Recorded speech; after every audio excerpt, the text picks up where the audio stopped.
kegiatan pada pagi hari ini di bulan suci Ramadan yang menurut kader pendidikan kegiatan kita tuh di sekolah sampai besok 17-18 dari Pak Iwan. Jadi kita tanggal 19 itu sudah cuti bersama sekitar hari raya dan akan masuk tanggal 26. Selamat datang Pak Dwi, Pak Iwan di SMK 1 Singosari. Alhamdulillah ini dulu sekolahnya Pak Anton ini. Tapi saya nggak hafal karena saya tulisnya bangunan, jadi nggak pernah hafal. Kalau Pak Haryono saya hafal ini. Dulu mungkin salah satu muridnya Pak Haryono mungkin ya. Mungkin Pak Dhani belum kesini belum, Pak Agim juga belum, Pak Agung sudah. Pak Munaris mungkin sudah. Oke. Karena guru-guru yang dasar-dasar sudah banyak yang purna. Saya termasuk senior Pak sekarang ini. Saya Bu Sofi itu termasuk senior. Karena Bu Sofi itu bulan depan pensiun, saya 1 Agustus pensiun. Pak Munaris senior juga. Ini karena yang mendekati usia-usia 60. Alhamdulillah sekalian, hari ini kita bisa melaksanakan kegiatan ini dan sudah hadir dari PT ANSI yang mana kita akan melaksanakan mencari kurikulum. Kita tahu sekalian kurikulum SMK sangat dinamis ya. Jadi kalau kita punya kurikulum yang memang kita susun sendiri dengan industri masalah, itulah yang diharapkan. Ya, kurikulum nasional itu kan ada standar minimalnya. Ya, kurikulum itu bukan kitab suci juga gitu. Boleh dirubah. Berubah sesuai kebutuhannya apa. Nah, kalau kita sudah ada MOU dengan HMSI, tentunya khususnya TKR. Kebetulan kemarin kita yang OJT kita ada yang AB, ya, ada yang alat berat. Sehingga kemarin tidak hanya dari alat TKR, tapi di mana itu juga ada dari alat berat. Sehingga hari ini juga tadi kita sampaikan ada Bu Wahyu dari alat berat juga diundang. Namun demikian sekalian, sekali lagi dalam hal penyusunan kurikulum, memang kita berharap kalau dulu istilahnya kurikulum implementatif. Kurikulum yang disusun bersama antara sekolah dan industri pasangan, dan itu yang memang dilaksanakan di sekolah. Nah, kalau kita punya kurikulum di dokumen itu sudah tersusun rapi ya, dan itu dilaksanakan, disusun bersama, makanya bisa jadi nanti kurikulum TKR yang di Singosari bisa beda dengan TKR sekolah. Boleh kita punya khas sendiri apa fungsi TKR-nya. Misalnya kita dengan Hino, ya sudah, apa yang diharapkan Hino itu dimasukkan di kurikulum kita. Nah, untuk selanjutnya memang secara rutinitas pembelajaran tentunya Bapak Ibu guru. Oleh karena itu, ya gurunya dideklar dulu. Alhamdulillah kemarin sudah 2 guru ya, sesuai dengan permintaan dari MSI sudah kita laksanakan. Untuk UJT 2 guru ya, kemarin kami kasih Pak Mul dan Pak Fahrisan. Tentunya saya berharap 2 guru ini betul-betul bisa nanti untuk mentransfer ilmunya ya pada anak kita. Dan kita kalau di SMK cepat sekali, setahun tidak cross. Ini dari dulu sudah masuk lagi, sudah baru lagi. Ya. Dan kita tahu otomotif termasuk jurusan dimanapun sekolah yang favorit dan begitu. Oleh karena itu kita harus punya khas, punya ciri khas sendiri apa yang bisa kita tunjukkan di otomotif di SMK di Singosari. Terima kasih, ini kami bersama di Indo ini tentunya sudah kita terus tingkatkan supaya anak kita betul-betul pemahamannya, keterampilannya, terutama juga sikapnya. Tugas kita selama mendidik 3 tahun ini betul-betul nantinya lulus itu ya tidak mengecewakan. Kebanggaan kita sebagai guru itu manakala lulus saya nanti serapan bagus serapannya ya. Karena salah satu indikator penilaian oleh kementerian atau direktorat atau dirjen vokasi untuk SMK, salah satunya adalah bagaimana keterserapan lulusan dan masa tunggu lulusan. Semakin cepat masa tunggunya itu semakin bagus, jadi yang diharapkan. Dan itu bisa kita lakukan manakala kami dari sekolah juga ada dukungan dari industri. Dan seperti hari ini kita susun apa yang kita ajarkan. bagaimana gurunya, terus bagaimana nanti tentunya uji kompetensinya. Sehingga anak kalau diharapkan sudah ujian kompetensi, ya kami berharap nanti yang uji bukan dari gurunya, Pak Ikhwan itu. Biar yang ngajar kayak Pak Riza, Pak Mul dan teman-teman, tapi yang uji kompetensinya jangan gurunya.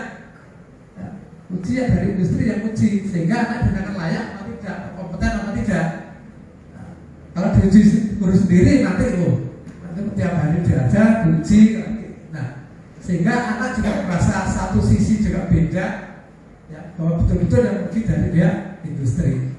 Yang kedua, tentunya harapan kami juga pengakuan terhadap sertifikat kompetensinya, ya, sehingga kalau diuji industri ya nilainya tentunya yang lebih tinggi daripada diuji di sekolah oleh gurunya sendiri. Namun proses pembelajaran lagi sekalian, nah inilah betul-betul harus kita lakukan sesuai apa yang kita harapkan, apa yang kita susun bersama hari ini, ya, itu menjadi acuan kita. Ya. Jadi saya berharap dokumen nanti yang akan jadi, memang mungkin tidak cukup sehari ya kalau sampai finalisasi dan sebagainya. Tapi paling tidak materi-materi apa yang akan diinsertkan di kurikulum sekolah, ya, dari industri yang dimasukkan apa, itu paling tidak hari ini sudah bisa masuk. Nah, nanti finalisasinya kapan sampai dokumen selesai, kita punya dokumen khusus yang kurikulum bagaimana PKR dengan PT INU. Nah, ini harus beda dengan salah lain. Barangkali itu yang bisa kami sampaikan. Terima kasih atas kehadirannya Pak Dwi, Pak Ivan, Pak Anton. Hari ini mudah-mudahan kegiatan hari ini betul-betul memberikan manfaat buat kita semua, utamanya buat anak-anak kita, sehingga lulus itu memiliki kompetensi sesuai yang kita harapkan bersama. Terima kasih. Saya kira Assalamualaikum warahmatullahi wabarakatuh. Demikian tadi sambutan dan juga arahan dari Bapak Dr. Andes Suwarto. Kami ucapkan terima kasih. Selanjutnya sambutan dari Bapak Ikhwan Nurifani selaku Section Head Technical Training Departemen PT HMSI. Kepada beliau kami persilakan. Assalamualaikum warahmatullahi wabarakatuh. Jadi yang terhormat Bapak Suharto selaku kepala sekolah dari SMK Negeri 1 Sumosari, kemudian serta para guru, Bapak Ibu yang mungkin bisa kami sebut ya, saya bisa terima kasih sudah hadir dan nanti rencananya akan mengikuti ya seharian ini workshop gitu. Jadi workshop untuk kita melakukan namanya sinkronisasi. Oke, jadi menarik yang tadi disampaikan oleh Pak Suharto ya sebagai kepala sekolah dalam kaitannya Pak, ya dalam kaitannya hubungan kerjasama sekolah dengan industri gitu ya. Jadi kami dari Hino ini inginlah gitu ya menjaga namanya kerjasama yang sudah kita bangun gitu ya. Kemudian juga silaturahmi lah gitu ya, silaturahmi untuk bagaimana sih nanti ke depannya gitu ya, dengan adanya tantangan baru gitu ya. Jadi tantangan barunya adalah kalau dari pihak industri Pak, sedikit info ya, di kami sekarang Pak, kebutuhan akan mekanik itu akan semakin banyak Pak. Jadi per April ini gitu ya, kalau sesuai dengan data yang kita ambil ya, Hino Indonesia gitu ya, keseluruhan dealer yang kita punya sekarang itu jumlah mekanik sudah mencapai 1149 Pak. Jadi luar biasa gitu ya, dari 41 dealer yang kita punya sekarang sudah 1000 lebih Pak. Ya, sebuah prestasi sekarang yang intinya jumlah mekanik sekarang lebih banyak daripada jumlah salesman Pak. Biasanya gitu ya, biasanya jumlah salesman-nya lebih banyak gitu ya kalau di distributor ya atau di APM lain ya. Karena memang satu dealer biasanya itu jumlah salesnya bisa belasan puluhan gitu ya. Nah sekarang fenomenanya mulai terbalik gitu ya. Jadi di kami lebih banyak mekaniknya gitu ya, daripada salesman. Nah ini berarti menandakan Pak, bahwa sebenarnya geliat industri sekarang lebih aktif Pak pasca pandemi. Jadi 2 tahun lalu kita terpukul terpukul Pak ya. Jadi mungkin bukan hanya di sekolah Pak ya, di sekolah yang metodenya gitu ya, metode mengajar tiba-tiba harus online gitu ya. Di industri juga sama Pak, ya, terutama dalam hal penjualan truk dan juga bus ya. Jadi karena kami juga produsen truk dan bus ya, itu kita kena imbas. Nah 2 tahun kita terpukul gitu ya, kemudian di 2023 ini ternyata potensi untuk bangkit itu luar biasa gitu ya. Jadi sekarang kita menerima tantangan dari customer gitu ya, ini berupa banyaknya unit-unit customer yang telah dibeli gitu ya, ataupun bahkan telah dipesan gitu ya. Ini untuk nanti kedepannya after salesnya seperti apa gitu ya. Jadi perawatan kendaraannya seperti apa. Nah itu meningkatkan namanya permintaan jumlah mekanik untuk kebutuhan namanya onsite kalau di Jawa. Jadi ada pekerjaan di onsite-nya customer. Jadi si mekanik ini enggak cuma stay di dealer, tapi dia bekerja di tempatnya customer. Nah kebutuhan banyak seperti itu, makanya kita mulai cari cara Pak. Nah banyak juga di kami ya, jadi ada nanti programnya namanya fulfillment gitu. Bagaimana sih pemenuhan mekanik, ya pemenuhan mekanik di dealer.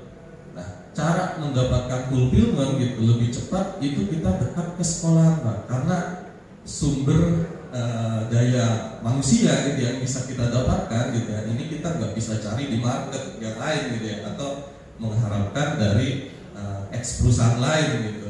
Nah kita dekatkan ke sekolah sebagai sumber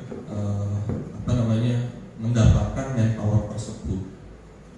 Nah berangkat dari itu maka kita cobalah gitu ya, kita mendekat ke sekolahan gitu ya sebagai sumber tadi. Nah kita juga pengen namanya punya andil di sekolah. Nah salah satunya dengan bagaimana sih kita mensinkronkan kurikulum gitu ya, yang nanti bisa masuk gitu ya antara pihak sekolah dan juga pihak industri gitu. Nah kalau di SMK, nah mungkin kita nanti fokus gitu ya, kita mungkin fokus ke bagaimana sih minimal SMK ya nanti bisa menyediakan tenaga kerja yang mekanik yang mampu di bidang minimal perawatan kendaraan gitu. Dan lebih spesifik lagi ke kendaraan diesel, terutama di Hino seperti itu. Jadi nanti mungkin tujuan kita ya mungkin kalau 1 hari sebenarnya tadi seperti Pak Soeharto bilang gitu ya, kalau kita mengharapkan ini sempurna gitu ya dari 0 sampai ke 100% mungkin agak sulit gitu ya. Tapi minimal kita tahu nanti bentuk dan kerangkanya seperti apa dan nanti adaptasinya ya sehingga nanti kalaupun nanti kita implementasi ya ini bisa lebih mudah gitu. Hanya nanti di 1 hari ini gitu ya, ini kita lanjut ke workshop, bahkan nanti mungkin ada sesi presentasi ya Mas Dwi ya. Jadi ada sesi presentasi ya di mana guru gitu ya atau guru ini sebagai penyedia nanti ya, penyedia materi yang nanti akan mau diajarkan gitu ya. Menunya nanti dari guru sebenarnya gitu ya. Jadi menunya dari guru ya. Jadi mungkin kalau di pengalaman di beberapa SMK gitu ya, ini kebayang biasanya yang punya peran aktifnya malah wakil kurikulumnya gitu ya. Jadi wakil kurikulumnya punya peran aktif Pak, penyedianya gitu ya. Nah gurunya tinggal dikasih Pak gitu.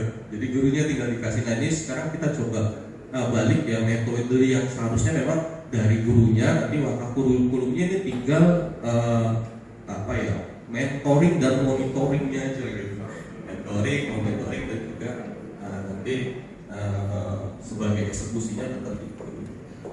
Oke, jadi terima kasih atas sambutan yang hangat di sini ya Pak dari SMK Negeri 1 Singosari. Kemudian juga terima kasih banyak sudah disediakan ya ruangan representatif sehingga nanti mudah-mudahan acara ini sesuai dengan apa yang kita agendakan dan kita harapkan bersama.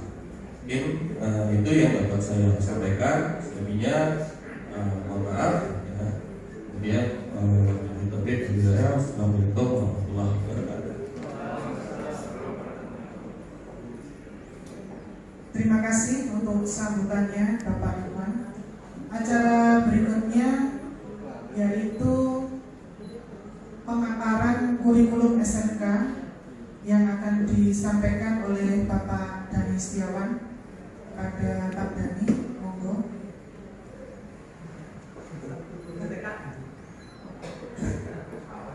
Oke, ngapunten.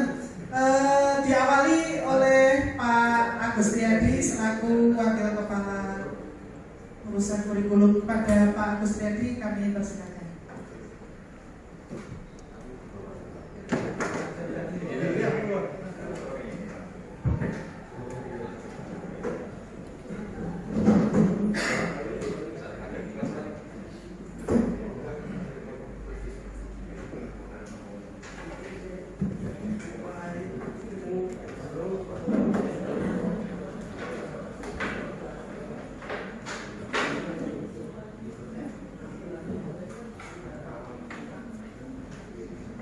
Kan kita ketemu akhirnya kebutuhan SMK seperti apa, kebutuhan kami juga akhirnya terpenuhi.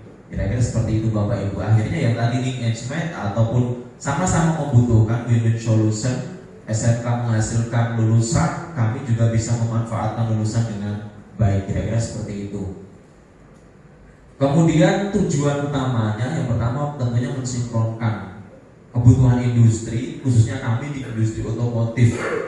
Nah, di sini ketika kami menyebutkan industri otomotif, kami selalu fokus industri otomotif di Indonesia itu ada dua, kendaraan pribadi atau passenger dan kendaraan niaga atau komersial. Ini yang menjadi keresahan di kami di industri ketika kami melakukan rekrutmen atau kebutuhan manpower yang tersedia di lulusan SMK itu rata-rata adalah passenger car. Nah, ini kan akan menjadi semacam ironi. SMK ini siap kerja, tapi sekali lagi di industri otomotif yang disiapkan hanya di satu sisi, sementara sisi yang lain belum disiapkan. Nah, akhirnya dengan adanya background tersebut, tujuan kami gimana caranya SMK otomotif yang menyatakan siap kerja itu memang benar-benar siap kerja untuk dua bidang tadi, passenger car dan commercial vehicle. Kira-kira seperti itu. Makanya kami datang ke sini tidak ingin langsung brandnya Hino langsung masuk secara umum, tidak sampai ke sana. Industri langsung masuk Hino, all enggak. Kami memang fokusnya gimana caranya SMK dua-duanya ini bisa terfasilitasi. Anak-anak bisa masuk ke passenger, bisa masuk ke komersial. Kira-kira gambarannya seperti itu Bapak Ibu. Nah, program ini ada beberapa kegiatan yang memang sudah kami lakukan. Untuk Simosari sendiri, kemarin kita sudah melakukan CSR, bantuan unit secara langsung, kemudian training untuk Bapak Ibu gurunya, kemudian PKL atau magang untuk anak didiknya, dan hari ini program yang utama juga yaitu untuk melakukan sinkronisasi. Tentunya sinkronisasi kami datang workshop terlebih dahulu, karena pada dasarnya sinkronisasi ini nanti yang memproses adalah Bapak Ibu semuanya. Cuma dengan adanya workshop ini terjembatani kerangka yang nanti akan diajarkan di tahun ajaran baru setelah hasil sinkronisasi seperti apa. Nah, ini tadi saya katakan challenge-nya untuk SMK, khususnya SMK Teknik Kendaraan Ringan. Gimana caranya SMK ini bisa menghasilkan lulusan yang siap untuk ditempatkan di passenger car dan di commercial vehicle. Ini harapan kami setelah adanya sinkronisasi, kami dari industri kendaraan niaga itu bisa memberikan masukan kepada SMK sehingga tadi SMK ini siap dua-duanya. Karena selama ini yang kami rasakan, kami akan selalu kesulitan untuk mendapatkan manpower yang siap kerja untuk di industri kami kendaraan niaga. Kira-kira seperti itu Bapak Ibu. Nah, ini SMK yang memang kemarin sudah bekerjasama dengan kami. Ada yang memang sudah langsung direct dengan HMS atau dengan kami yang ada di pusat. Juga saat ini kami bergeser agar dealer kami yang terdekat yang bisa akses ke SMK secara langsung itu yang handle secara khusus. Makanya di sini ada IPN Surabaya, ada cabangnya IPN Medan, kemudian ada CKMN di Surabaya juga. Ini yang kami harapkan datang langsung ke SMK untuk bisa menghandle program ini akhirnya kedepannya seperti itu. Kemudian juga ada SMK-SMK lain yang memang dari dealer kami baik di area Jawa maupun luar Jawa yang memang saat ini terus berkembang untuk bisa sinkron dengan Hino, khususnya industri kendaraan niaga. Untuk timeline program kami tadi disebutkan hari ini kami workshop di SMK Singosari Malang. Itu harapannya kerangka kurikulum terbentuk sehingga masih ada waktu sekitar bulan Mei Juni untuk mempersiapkan dokumen secara utuh untuk kami validasi. Dalam artian ini sama-sama tahu SMK mau melakukan kurikulum yang akan dilaksanakan seperti ini, industri tahu sebagai partnernya, sehingga kick off di bulan Juli ini sinkronisasi kurikulum hasil sinkronisasi antara SMK dengan Hino bisa terlaksanakan, sehingga kedepannya kami akan monitoring proses MOU kami dengan SMK seperti apa kedepannya, karena sekali lagi ini baru jalan pertama kali, proses yang memang baru mau mulai. Kelas partner Hino itu baru mulai sebenarnya di tahun depan, kira-kira seperti itu. Makanya efek kami juga belum bisa kami rasakan secara langsung. Kalau kemarin kan produk SMK datang ke kami harus proses development butuh waktu. Kalau di ranah dealer 3 bulan, kalau di ranah kami 6 bulan. Nah harapannya setelah sinkronisasi ini berjalan, outputnya masuk ke kami, developmentnya nggak usah terlalu lama, mungkin cukup 1 bulan, karena mereka memang sudah familiar atau sudah minimal sudah kenal, sudah siap kerja masuk di kendaraan niaga. Itu gambarannya Bapak Ibu. Sehingga ini harapan kami di bulan Juni dokumen yang memang sudah jadi dari SMK kami terima untuk divalidasi. Mungkin ini sedikit pengantar dari kami. Kemudian untuk standar kompetensi kerja Hino Technician Level nanti Pak Irfan yang akan menyampaikan, karena beliau yang memang in charge untuk pengembangan manpower di dealer mekanik. Jadi seperti apa sih kebutuhan mekanik Hino, nanti Pak Irfan yang akan menyampaikan. Kemudian nanti akan kita sambung lagi terkait dengan breakdown materi apa saja yang menjadi harapan kami. Itu saja dari saya sebagai pembuka. Pak Irfan, saya mohon untuk bisa menjelaskan terkait Hino Technician Level atau standar kompetensi kerja mekanik di Hino. Oke, terima kasih Pak Dwi. Jadi saya lanjut ya Bapak Ibu. Jadi di Hino itu sendiri ya Bapak Ibu. Jadi kita tuh punya namanya standar gitu ya, dan juga level dari mekanik ya. Mulai dari mekanik itu kita dapatkan sebagai rekrutmen ya.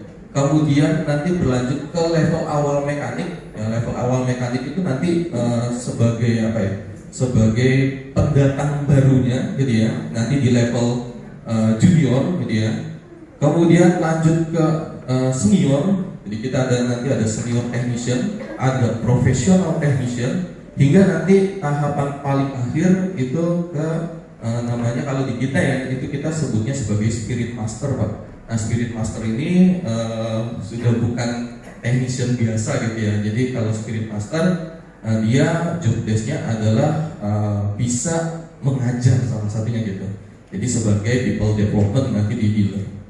Oke, jadi di saya gitu ya, nanti di tempat saya Pak ya, memang kebetulan kita mendevelop gitu ya, mendevelop secara training ya untuk dealer-dealer gitu ya, manpower di dealer ini mengklasifikasikan mekanik ke beberapa level gitu ya, karena nanti di kami itu ada istilah namanya Hino Dealers Performance Index gitu ya, atau kita sebutnya HDPI Pak.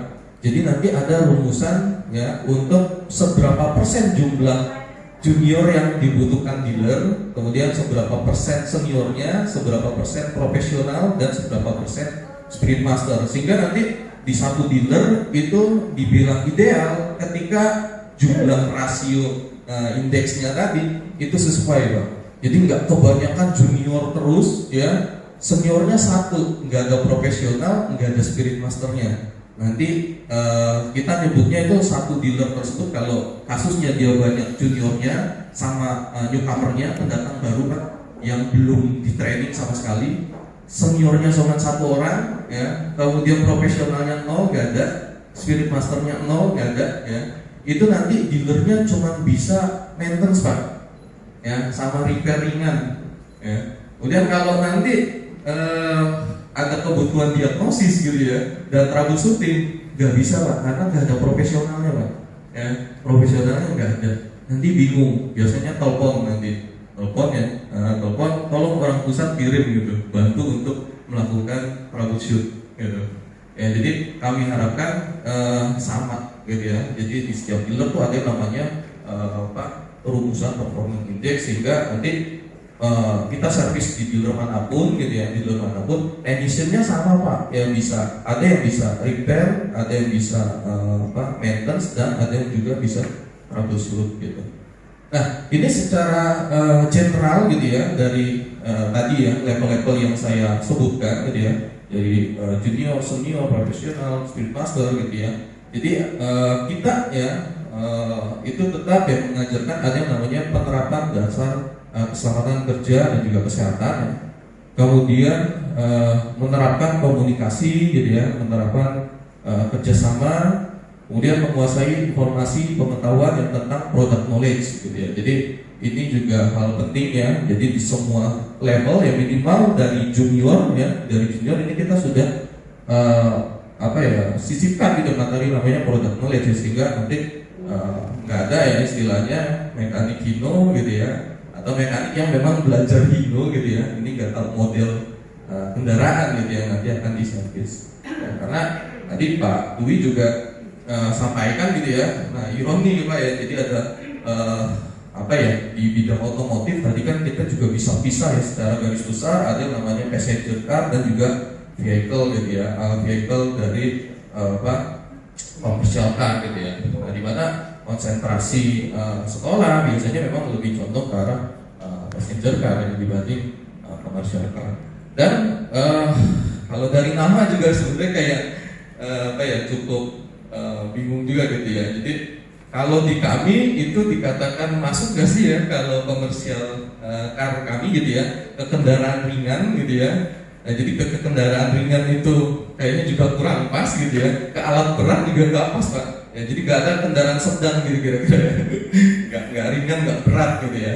Nah, makanya untuk product knowledge gitu ya. Ini kita coba nih kasih tahu gitu ya. Di mana sih sebenarnya hino posisinya di mana gitu ya? Bukan sebagai alat berat ya, bukan sebagai kendaraan ringan yang biasa disebut kalau di Indonesia passenger car gitu ya. Jadi ada di tengah gitu. Kemudian pelaksanaan PDI gitu ya, di kami ada namanya PDI atau Pre-Delivery Inspection. Nah, itu penting diajarkan. Jadi sebelum unit itu diserahkan gitu ya, itu kita juga mengajarkan apa sih yang harus dicek gitu, sehingga nanti serah terima unit ke customer itu customer sudah merasakan bahwa unitnya benar-benar sudah dipastikan tidak ada fungsi yang abnormal gitu. Jadi bahasanya di kami disebutnya PDI. Kemudian di sini ya dari 5, 6 gitu ya, ini udah mulai 5, 6 dan juga 7 nih ya. Ini kita bisa katakan salah satu yang kita sebut sebagai kompetensi yang diharapkan sebagai seorang junior Pak. Ya, jadi ada pelaksanaan PDI, kemudian melaksanakan periodic maintenance gitu ya, atau perawatan berkalanya. Kemudian melaksanakan perbaikan ringan komponen ya, atau kita sebutnya minor repair. Minor repair di sini berarti bukan secara sistem yang kita lakukan repair. Kalau sistem yang kita lakukan repair kan berarti lebih dari satu komponen yang berkaitan dengan repair. Nah, ini hanya satu komponen, kita sebutnya biasanya minor repair. Contohnya misalnya ya penggantian remnya aja gitu, tapi kita nggak bahas keseluruhan sistem remnya gitu. Nah, ini jadi target seorang junior technician gitu. Jadi 4, 5, 6 ini adalah target sebagai seorang technician junior.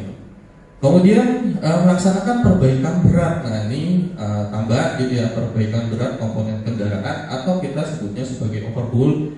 Kemudian melaksanakan diagnosis ya, perbaikan listrikan bodi, melaksanakan diagnosis dan perbaikan listrikan common rail system ya, atau diesel common rail gitu ya. Kemudian melaksanakan diagnosis ya dan perbaikan listrikan ABS ya. Nah ini masuk ya nanti mulai ke tahapan yang lebih tingginya gitu ya, di senior dan juga nanti mulai masuk ke profesional gitu ya. Jadi memang harapan kami di kerjasama ini atau di sinkron tadi ya, nah kita memang memerlukan sebenarnya di 5 ini nih, 5 kemudian 6 dan juga 7 ya sebagai minimal syarat lah gitu ya, syarat sehingga nanti kalau developing di kita Pak gitu ya, ini kita nggak dari awal gitu ya, ini harus mengajarkan apa sih itu mesin diesel gitu, ini apa sih itu mesin diesel. Nah, ini kita harapannya adalah nanti datang ke kami ya produk-produk dari lulusan Bapak Ibu gitu ya, ini kita sudah langsung nanti implementasi bagaimana sih merawat kendaraannya gitu ya. Jadi implementasi merawat kendaraannya sesuai yang sudah diajarkan di sekolah.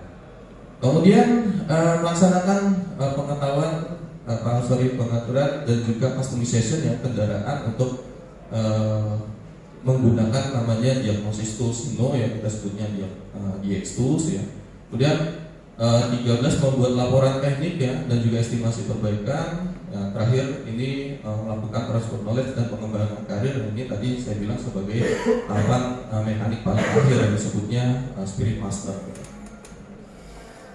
Nah ini yang kita breakdown per masing-masing level tadi Pak ya, grade atau level mekanik, bahwa di junior ya, HGS junior level ya, atau kita sebutnya sebagai elementary technician ya, ini ada istilah kalau tadi kurikulumnya gitu ya Pak, kalau kita kan juga adopsi kurikulum dari Jepangnya gitu Pak ya. Nah, kalau dari Jepangnya dia menyebutnya adalah HQS gitu ya, atau Hino Quality Service yang disebutnya HQS. Nah ini level untuk junior ya atau elementary. Jadi pengetahuan dan keterampilan yang dibutuhkan gitu ya, dan juga skill gitu ya, ini meliputi 3 garis besar materi ini Pak ya. Nah, kemampuan untuk melakukan PDI ya, periodic maintenance ya, mulai dari skala perawatan di 1000 km awal gitu ya, kendaraan di 1000 km awal, dan juga sampai dengan 60.000 km ya, 60.000 km, dan nanti mengulang gitu ya sampai dari 1000 balik lagi ke 60.000 km. Kemudian perbaikan ringan ini tadi ya, ada minor repair untuk komponen kendaraan gitu ya, bukan sampai ke sistem. Ini jadi konsentrasi yang harus diperlukan sebagai seorang nanti technician junior gitu ya. Selebihnya ya, nanti ada mulai dari keselamatan kerja, K3, terus kemudian pengetahuan produk ya, kemudian alat tangan dan juga alat ukur gitu ya. Nah, kenapa memang alat tangan dan juga alat ukur ya, terutama ini kita ajarkan di junior gitu ya, atau di elementary, karena nanti menginjak ke senior gitu ya, ada kemampuan yang harus dipenuhi adalah sebagai mampu melakukan repair berat gitu ya, dan juga overhaul. Nah penggunaan alat ukur ini jadi penting gitu ya, jadi sehingga kita nggak ngajar lagi nanti di seniornya gitu ya, karena di juniornya sudah kita tekankan. Kemudian dasar kelistrikan ya, ini jadi basic ya kalau di junior, sehingga nanti di senior dan juga profesional terutama ya, mendukung mereka melakukan namanya diagnosis dan juga troubleshoot.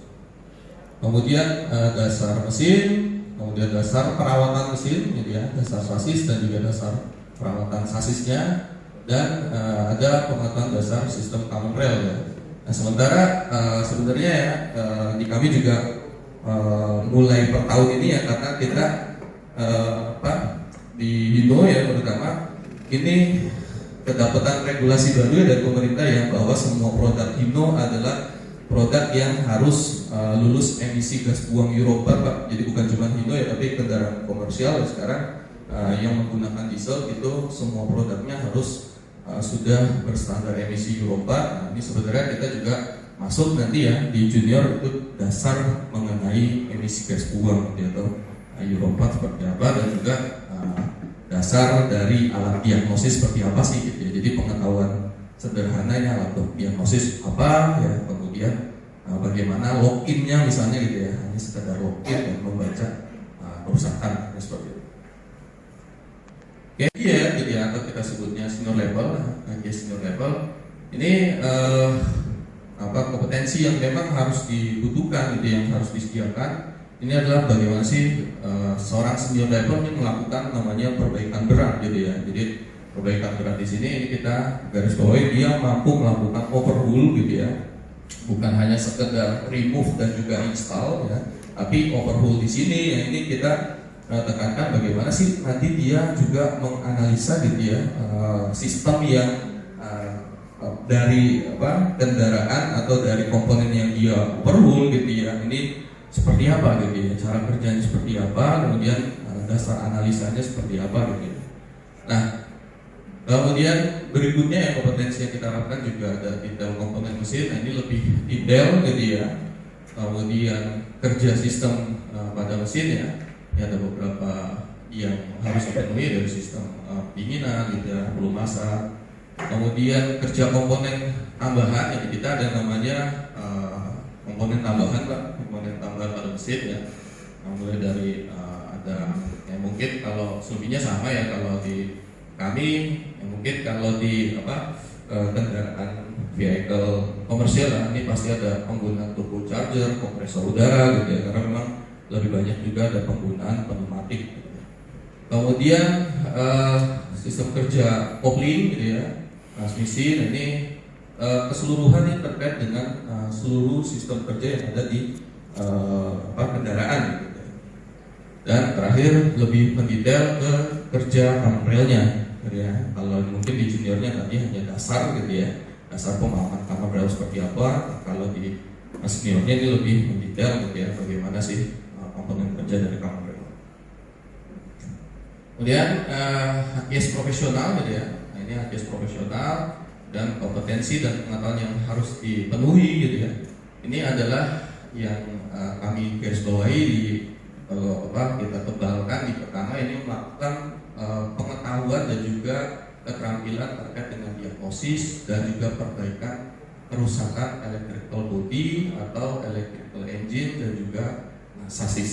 Jadi inilah yang kita harapkan di tahapan atau di level seorang professional technician.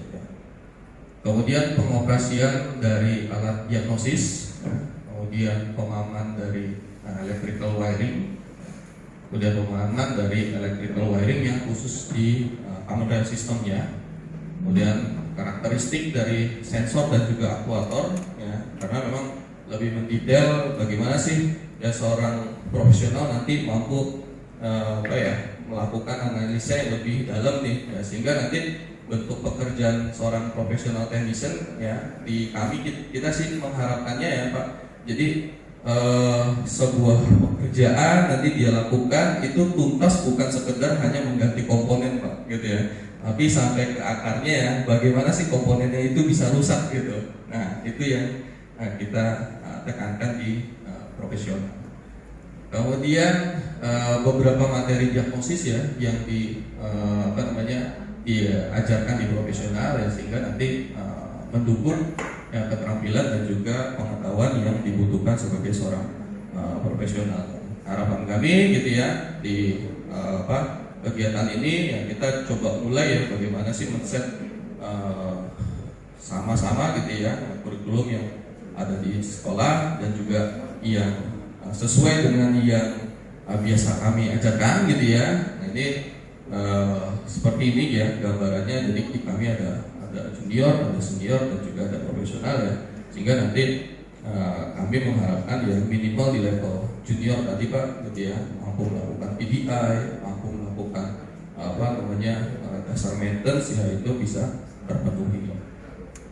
Oke, mungkin itu dari kami ya, nanti dilanjut oleh Pak Dwi ya terkait dengan bagaimana sih dia detail menu tadi ya, sehingga nanti kita bisa setelahnya kita bisa bawa langsung ke workshop ya untuk pengerjaan dari sinkronisasi kurikulum kami dengan juga SMK Negeri 1 Singosari. Sekian dari kami ya, saya kembalikan ke Pak Dwi. Terima kasih Pak Ikhwan atas pemaparan terkait dengan standar kompetensi kerja. Jadi sekali lagi Bapak Ibu, ini adalah real kebutuhan kami. Artinya kalau Bapak Ibu SMK ini menyatakan SMK otomotif khususnya yang nanti bisa di dua sisi tadi, bidang otomotif baik di kendaraan pribadi maupun di komersial. Nah, komersial kebutuhannya seperti ini Bapak Ibu. Artinya Bapak Ibu bisa men-setting mulai dari sekarang kalau memang mau fokus menggarap dua bidang industri yang ada. Berarti salah satu fokusnya harus mengarah ke sini. Nah, tadi Pak Ikhwan menggarisbawahi di kami di Hino khususnya untuk bisa masuk ke mekaniknya minimal level junior itu sudah harus tuntas di SMK. Artinya Bapak Ibu minimal menyiapkan anak SMK itu level paling minim ketika lulus adalah mendekati junior level atau siap untuk junior level. Kira-kira seperti itu Bapak Ibu. Nah, untuk mendapatkan level ke junior level mekanik di junior, kami sebenarnya juga sudah membreakdownkan materi pembelajaran apa sih yang mungkin dibutuhkan oleh kami di industri ini agar anak itu sudah langsung tune in ketika masuk ke kami. Tidak perlu lagi menjembatani. Selama ini program-program yang ada di HMSI baik itu MDP Mechanic Development Program ataupun bank mekanik yang di pusat itu adalah menjembatani agar lulusan SMK itu bisa masuk ke industri commercial vehicle. Itu yang selama ini kami lakukan. Jadi program di kami adalah jembatan akhirnya. Kira-kira seperti itu. Nah, sebelumnya saya sampaikan terkait dengan konsep workshop kemarin yang hari ini saya lakukan atau yang kami lakukan. Kemarin kami sudah kirimkan terkait dengan draft. Jadi ini kemarin sudah kami kirimkan. Ini sebagai dasar seperti apa sih workshop hari ini dilakukan secara teknis. Tadi dari Wakakurikulum maupun dari Kajur sudah menyampaikan terkait dengan struktur kurikulum, penjabaran dan sistem penjadwalan. Kami sekarang berarti minimal tahu, berarti SMK 1 Singosari saat ini menerapkan full kurikulum merdeka seperti itu Bapak Ibu ya. Kemudian kami juga minimal tahu, ternyata saat ini ada mata pelajaran umum, mata pelajaran kejuruan. Artinya saat ini yang ada di ruangan ini tidak terbatas pada yang memang otomotif saja, karena matematika juga termasuk, IPAS juga termasuk.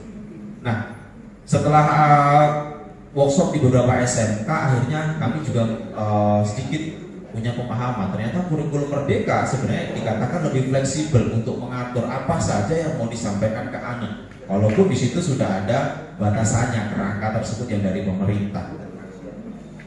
Nah, di sini kemarin kami memberikan simpelnya saja Pak. Kalau memang nanti dari SMK sudah punya terkait dengan formatnya, itu nanti silakan untuk digunakan. Cuma kami kemarin fokusnya hanya elemennya apa, kemudian CP-nya apa, materi. Kalau tadi kan ada TP, ATP sebenarnya gitu Pak ya. Kalau ini kan kami nanti terlalu panjang.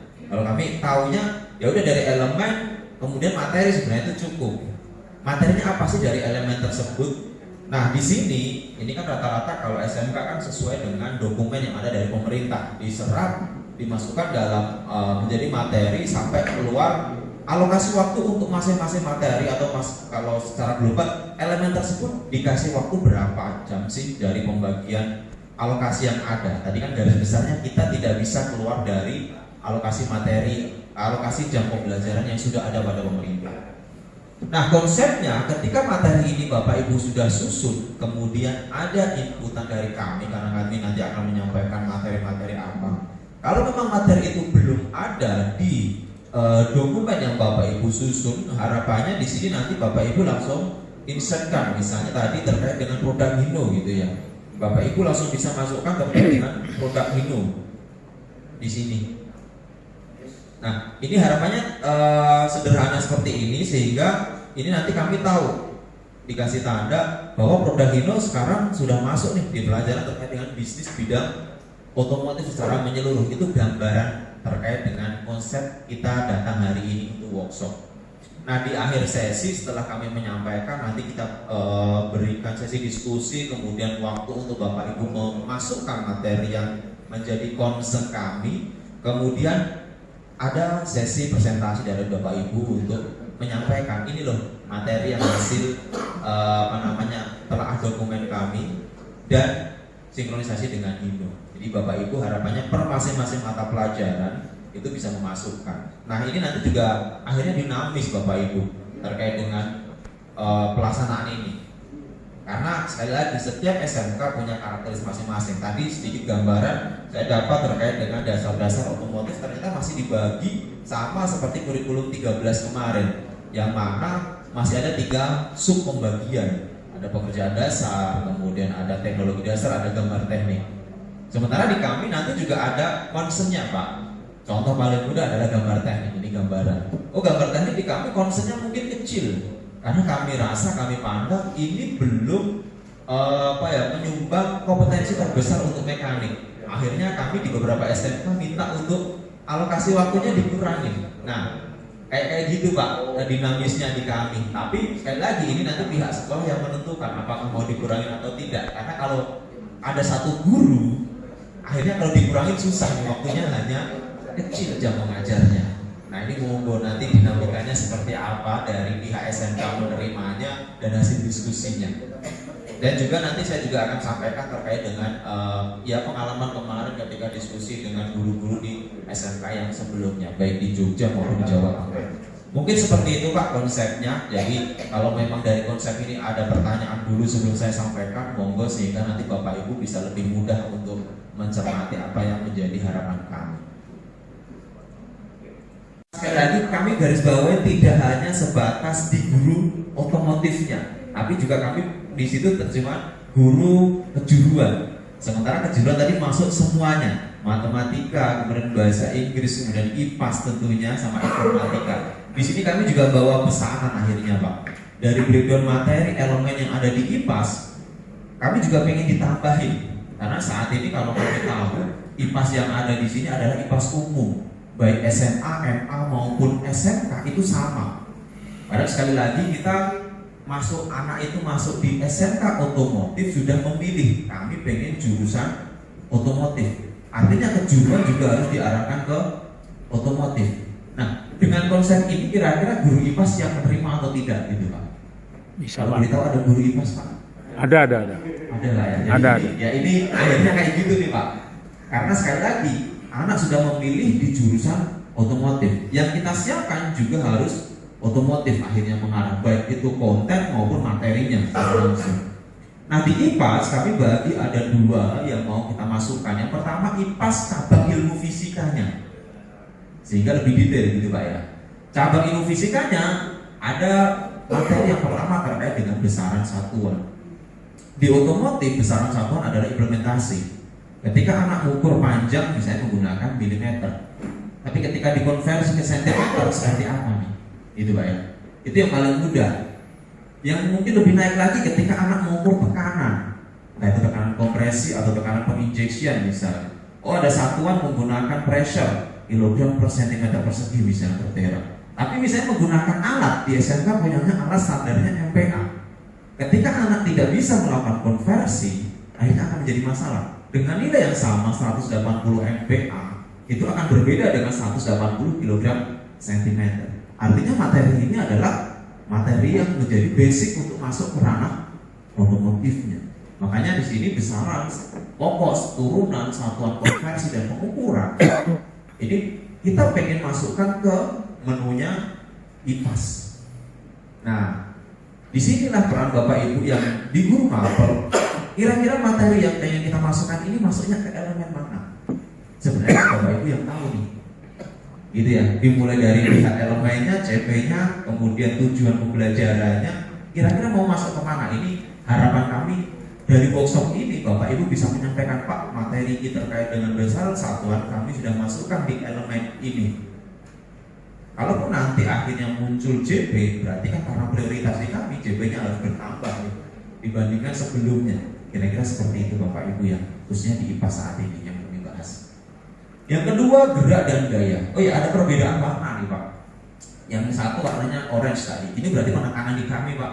Kalau memang ada perbedaan warna. Kalau memang warnanya hitam semua berarti ya sama bobotnya. Tapi karena ini penekanan, ada mungkin perbedaan warna. Yang kedua, gerak dan gaya. Konsep gerak seperti apa, gerak lurus seperti apa. Karena kita bicara kendaraan di otomotif. Sehingga konsep gaya, gerak, kemudian hukum Newton ya minimal tersampaikan oleh Bapak Ibu yang memang mengampu di IPAS. Sekali lagi, elemennya di mana?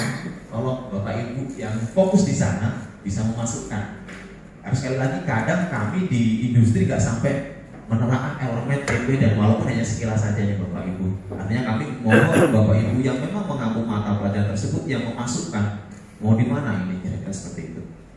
Yang ketiga, ini usaha energi gaya. Kalau dari telaah dokumen ini masuk. Kemarin ini sudah masuk semua. Artinya ini nggak perlu Bapak Ibu insertkan, memang sudah ada energi gaya dan usaha.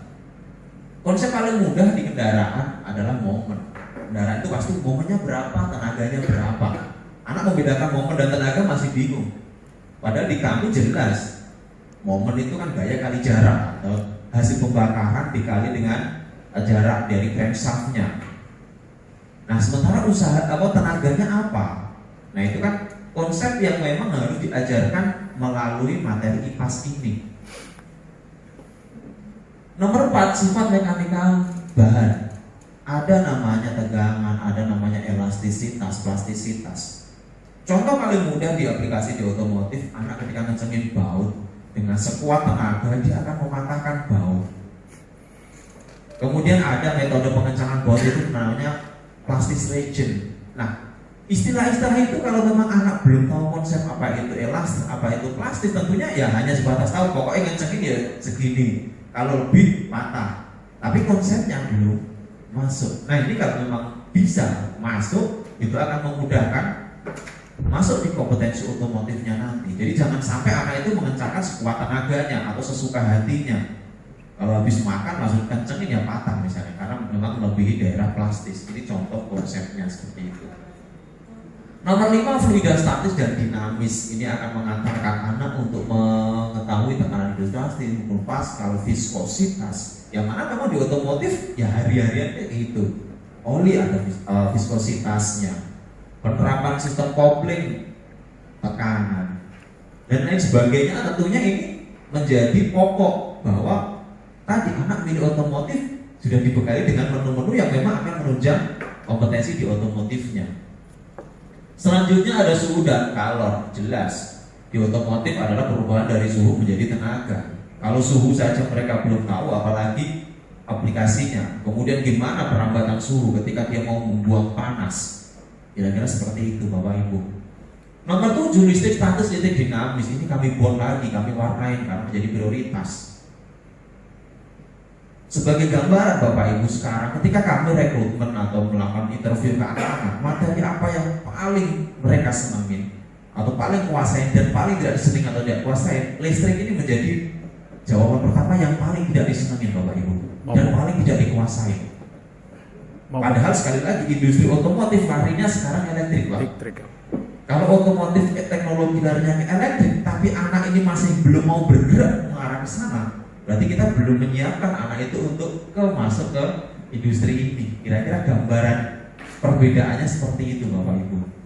Makanya walaupun di otomotif nanti secara real diajarkan aplikasinya gimana listrik itu, tapi sebagai konsep di guru IPAS minimal pernah mengajarkan atau menjadi prioritas kalau kami seperti itu, karena tuntutan dari perkembangan industri.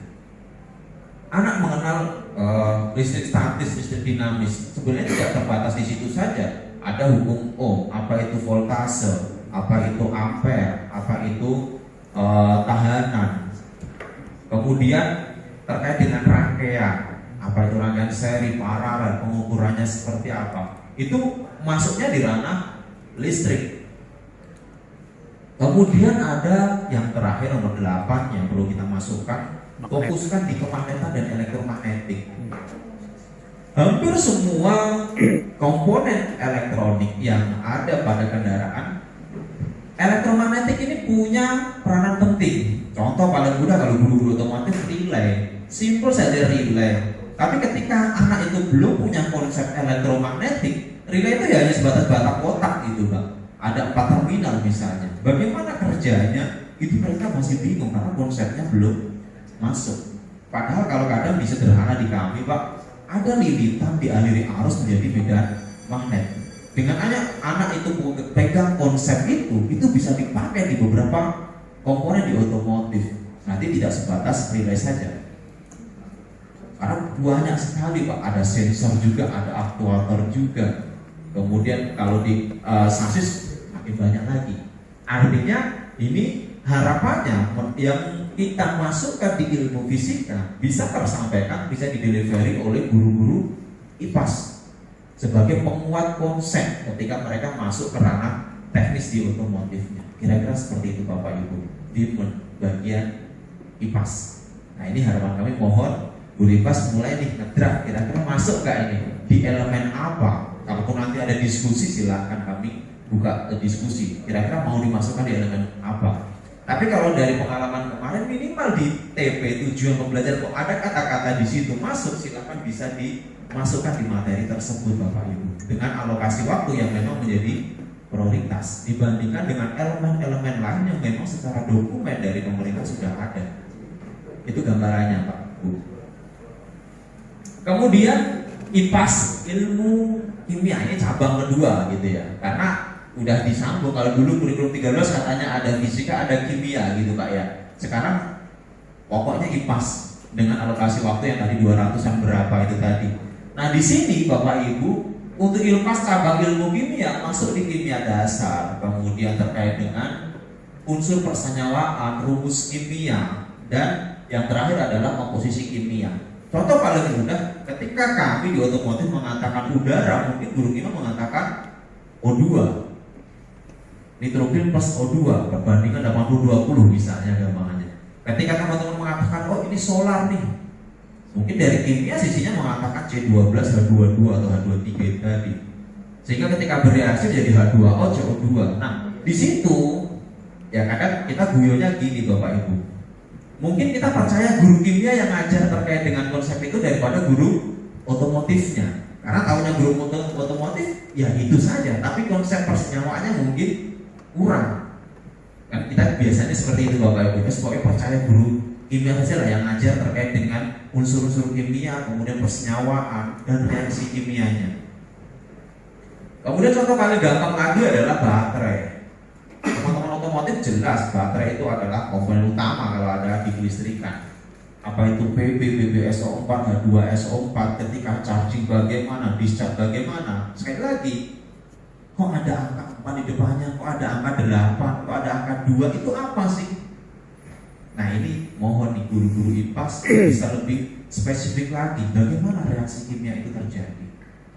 Yang terakhir terkait dengan kimia adalah terkait dengan standar emisi. Kita bicara kalau sudah emisi itu bukan hanya gas buang, tapi lebih spesifik apa itu NOx, HCC, CO2, H2O dan lain sebagainya. Gimana caranya kendaraan itu emisinya bersih? Orang otomotif tahunya pokoknya kalau gas buang lewat dengan catalytic converter bersih. Tapi prosesnya seperti apa? Ada proses oksidasi melalui misalnya komposisi ada logam mulia, apa itu platinum, palladium, rhodium. Kan kayak gitu sepertinya secara konsep sekali lagi guru kimia yang lebih paham. Otomotif hanya tinggal pakai saja, gitu kan Pak ya? Pokoknya kalau lewat ini pasti bersih. Kalau semprot urea hasilnya akan seperti ini. Nah reaksinya itu yang penting sebagai konsep ke anak.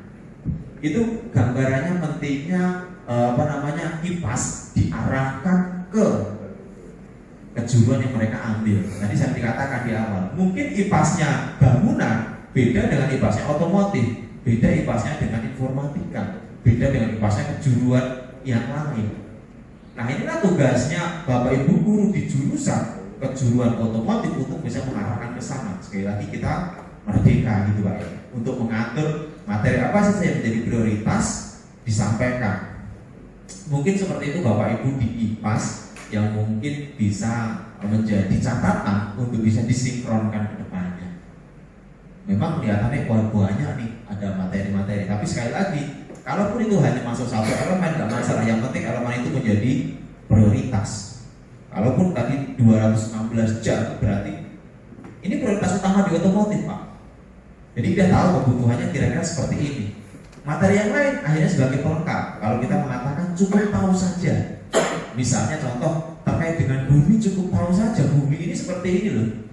Mitigasi bencana seperti ini kan cukup tahu saja karena itu umum ranahnya. Tapi yang memang membekali anak untuk kompetensi otomotif prioritas akhirnya. Seperti itu Bapak Ibu untuk di bagian UPAS. Kita langsung sesi tanya jawab untuk satu materi atau lanjut nih Pak? Enaknya nih Pak.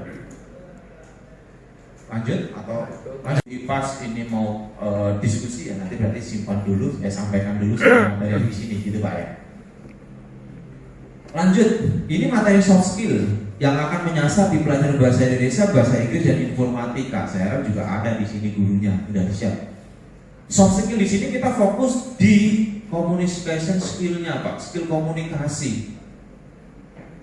Yang pertama terkait dengan membuat laporan. Membuat laporan tidak hanya sebatas mohon maaf cuma nulis saja. Itu memang secara draft memang membuat laporan gitu. Tapi sistematikanya mungkin guru bahasa Indonesia, bahasa Inggris yang lebih paham. Apa itu latar belakang, tujuan, proses, kemudian hasil, analisa hasil sampai kesimpulan itu kan secara bentuk laporan. Walaupun Bapak Ibu, aduh laporan apa ya mau saya bikin? Kontennya bisa ambil otomotif. Contoh misalnya paling simpel saja lah guru otomotif, guru bahasa Indonesia, bahasa Inggris mungkin secara otomotifnya nggak tahu. Tapi secara sederhana misalnya, oh komponennya apa nih? Rem, itu terlalu sulit. Ban misalnya paling mudah dilihat gitu Pak. Oh cara melepas ban bagaimana sih? Membuat laporan lepas ban. Anak-anak diminta untuk ke arah konten otomotif itu lebih masuk. Artinya ketertarikan anak di dunia otomotif dimasukkan ke materi yang Bapak Ibu ampu, khususnya bahasa Indonesia, bahasa Inggris ini. Nomor 2, membuat prosedur kerja. Di ranah namanya manajerial, prosedur kerja itu harus tertulis dengan detail. Nah, disinilah tugas Bapak Ibu yang tadi sekali lagi guru bahasa Indonesia, bahasa Inggris punya peran penting. Gimana anaknya bisa membuat prosedur kerja? Mungkin anak Bapak Ibu yang ada di produktif membuat anak bisa melakukan proses bongkar pasang, perbaikan. Cuma ketika suruh menuliskan Pak, itu sulitnya bukan main. Karena mereka bingung, saya mau menulis dari mana dulu nih. Nah, membuat prosedur kerja tentunya Bapak Ibu juga diajari. Cuma sekali lagi yang ngajarin bukan guru otomotif akhirnya, karena guru otomotif lebih ke hard skill-nya. Nah, soft skill-nya ditunjang nih guru bahasa Indonesia, bahasa Inggris yang masuk kejuruan. Kontennya diarahkan ke kejuruannya. Nomor 3, membuat perencanaan kegiatan atau project. Ini biasanya di pelajaran bahasa Indonesia udah jelas nih. Ada suatu pekerjaan, perencanaannya apa saja, disiapkan apa saja persiapannya, kemudian flow-nya seperti apa, itu nanti terkait di sana. Nomor 4, ini terkait dengan informatika. Di kami Pak, office yang mungkin menjadi peranan untuk di manajerial itu belum setingkat advance yang terlalu tinggi levelnya. Cukup bisa Microsoft Word dulu, Microsoft Excel, bisa bikin PowerPoint itu udah luar biasa. Karena memang di kami beberapa level manajerial itu kami ajarkan gimana sih cara mengerjakan menggunakan Microsoft Word, gimana cara bekerja menggunakan Microsoft Excel, sampai gimana caranya membuat presentasi menggunakan PowerPoint. Ini kan sepele Pak kelihatannya. Kalau di kami mungkin levelnya perlu 1 minggu saja. Tapi kalau di sekolah punya prioritas bisa sampai 1 tahun itu bisa dipelajari lebih detail. Itu kan luar biasa. Artinya anak masuk ke level industri sudah tidak mulai lagi gimana caranya menggunakan Microsoft Word ya, gimana caranya merumus menggunakan Excel atau insert gambar menggunakan PPT. Nggak ngajarin lagi dari situ Pak Bu. Artinya sekali lagi prioritasnya sekarang. Ini untuk yang informatika. Kemudian lagi referensi, informatika juga sama. Referensi itu yang valid sekarang dunianya era keterbukaan internet. Gimana caranya ini anak ini arah untuk sumber yang valid itu seperti apa sih? Ini ranahnya guru-guru informatika. 6, skill presentasi. Ini digarap bareng kalau ini Pak Bu ya. Baik bahasa Indonesia, bahasa Inggris, informatika maupun nanti guru kejuruan. Skill presentasi ini penting. Sedikit saya gambarkan. Alumni yang kemarin Bank Mekanik dari Singosari, mungkin levelnya saat ini bukan di level mekanik ada Pak Bu. Karena mereka langsung masuk ke level manajerial. Kenapa? Karena ditunjang oleh skill presentasi Pak. Artinya kalau Bapak Ibu sudah menyiapkan skill itu, anak secara karir itu akan lebih cepat masuk ke industri pertama kali bukan sebagai level rekan yang junior, tidak melewati senior, tidak melewati profesional, langsung masuk manajerial. Ini luar biasa Pak. Artinya dengan tambahan satu soft skill saja, karir seorang lulusan SMK itu bisa langsung melejit Pak Bu. Nah, kami nyari yang model-model seperti ini, yang punya soft skill ini luar biasa. Mungkin Bapak Ibu juga rasakan, anak suruh berdiri di depan, menceritakan apa yang dilakukan, itu susahnya bukan main. Nah ini kan penting sebenarnya Pak Bu. Masa iya 3 tahun anak ini gak pernah berdiri di depan untuk ngomong, untuk bercerita, untuk berpresentasi. Artinya skill ini dibutuhkan Pak, ketika mereka mau levelnya lebih tinggi. Kalau Bapak Ibu di kejuruan yang fokus di hard skill, itu hanya level yang tadi mekanik junior, hanya membekali mulai dari start awal, dari 0 ke 1. Tapi ketika 0 ke 1 ada plus soft skillnya yang di-create oleh beberapa guru yang terkait di semua kejuruan, khususnya di communication skill ini, nggak mulai dari 0-1 Pak, bisa langsung masuk di manajerialnya. Secara grade mereka lebih tinggi Pak.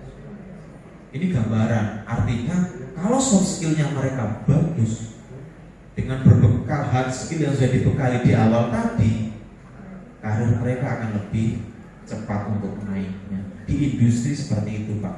Makanya ini penting, skill presentasi. Tapi skill presentasi juga harus ditunggu gimana bikin laporan, mengolah menggunakan Word, Excel, PowerPoint sampai menyampaikan Pak. Artinya ini skill kompleks yang memang harus diajarkan oleh semua guru kejuruannya. Kemudian nomor 7 skill negosiasi. Negosiasi juga bagian dari skill komunikasi. Intinya bisa nego lah ya Pak. Tapi kalau nego ini kan ngomong aja belum bisa, apalagi nego gitu ya. Kemampuan teknisnya belum kuat, apalagi nego. Kira-kira seperti itu Pak gambarannya. Jadi memang hard skill, soft skill akan keterkaitan di sini. Terakhir komunikasi by email. Ini sekarang jadi kebutuhan Pak. Email adalah komunikasi utama di perusahaan. Kalau WhatsApp hanya koordinasi, bahasanya kan kayak gitu Pak. Mungkin Bapak Ibu sadari atau tidak, kami di perusahaan kadang ketika kami berkomunikasi dengan eksternal kami, khususnya di pendidikan, kami sering temuin kok gini sih cara komunikasinya. Masa iya ngirim email hanya di scan gambarnya, kirim tanpa ada kata-kata pembuka, isi penutup. Kayak gitu kan ironis ya Pak. Masa iya kita misalnya anak ini mau kirim lamaran, CV-nya difoto atau di-scan kirim ke perusahaan, ke HRD. Mana ada HRD yang mau baca Pak? Kalau cuma gambar saja yang dikirim, dikira spam Pak, atau dikira scam, malah bahaya. Kalau ada kata-katanya kepada, itu awalnya pembukaannya apa, tujuannya dia ngomong untuk apa, kemudian ada penutup, itu kan enak dibaca Pak.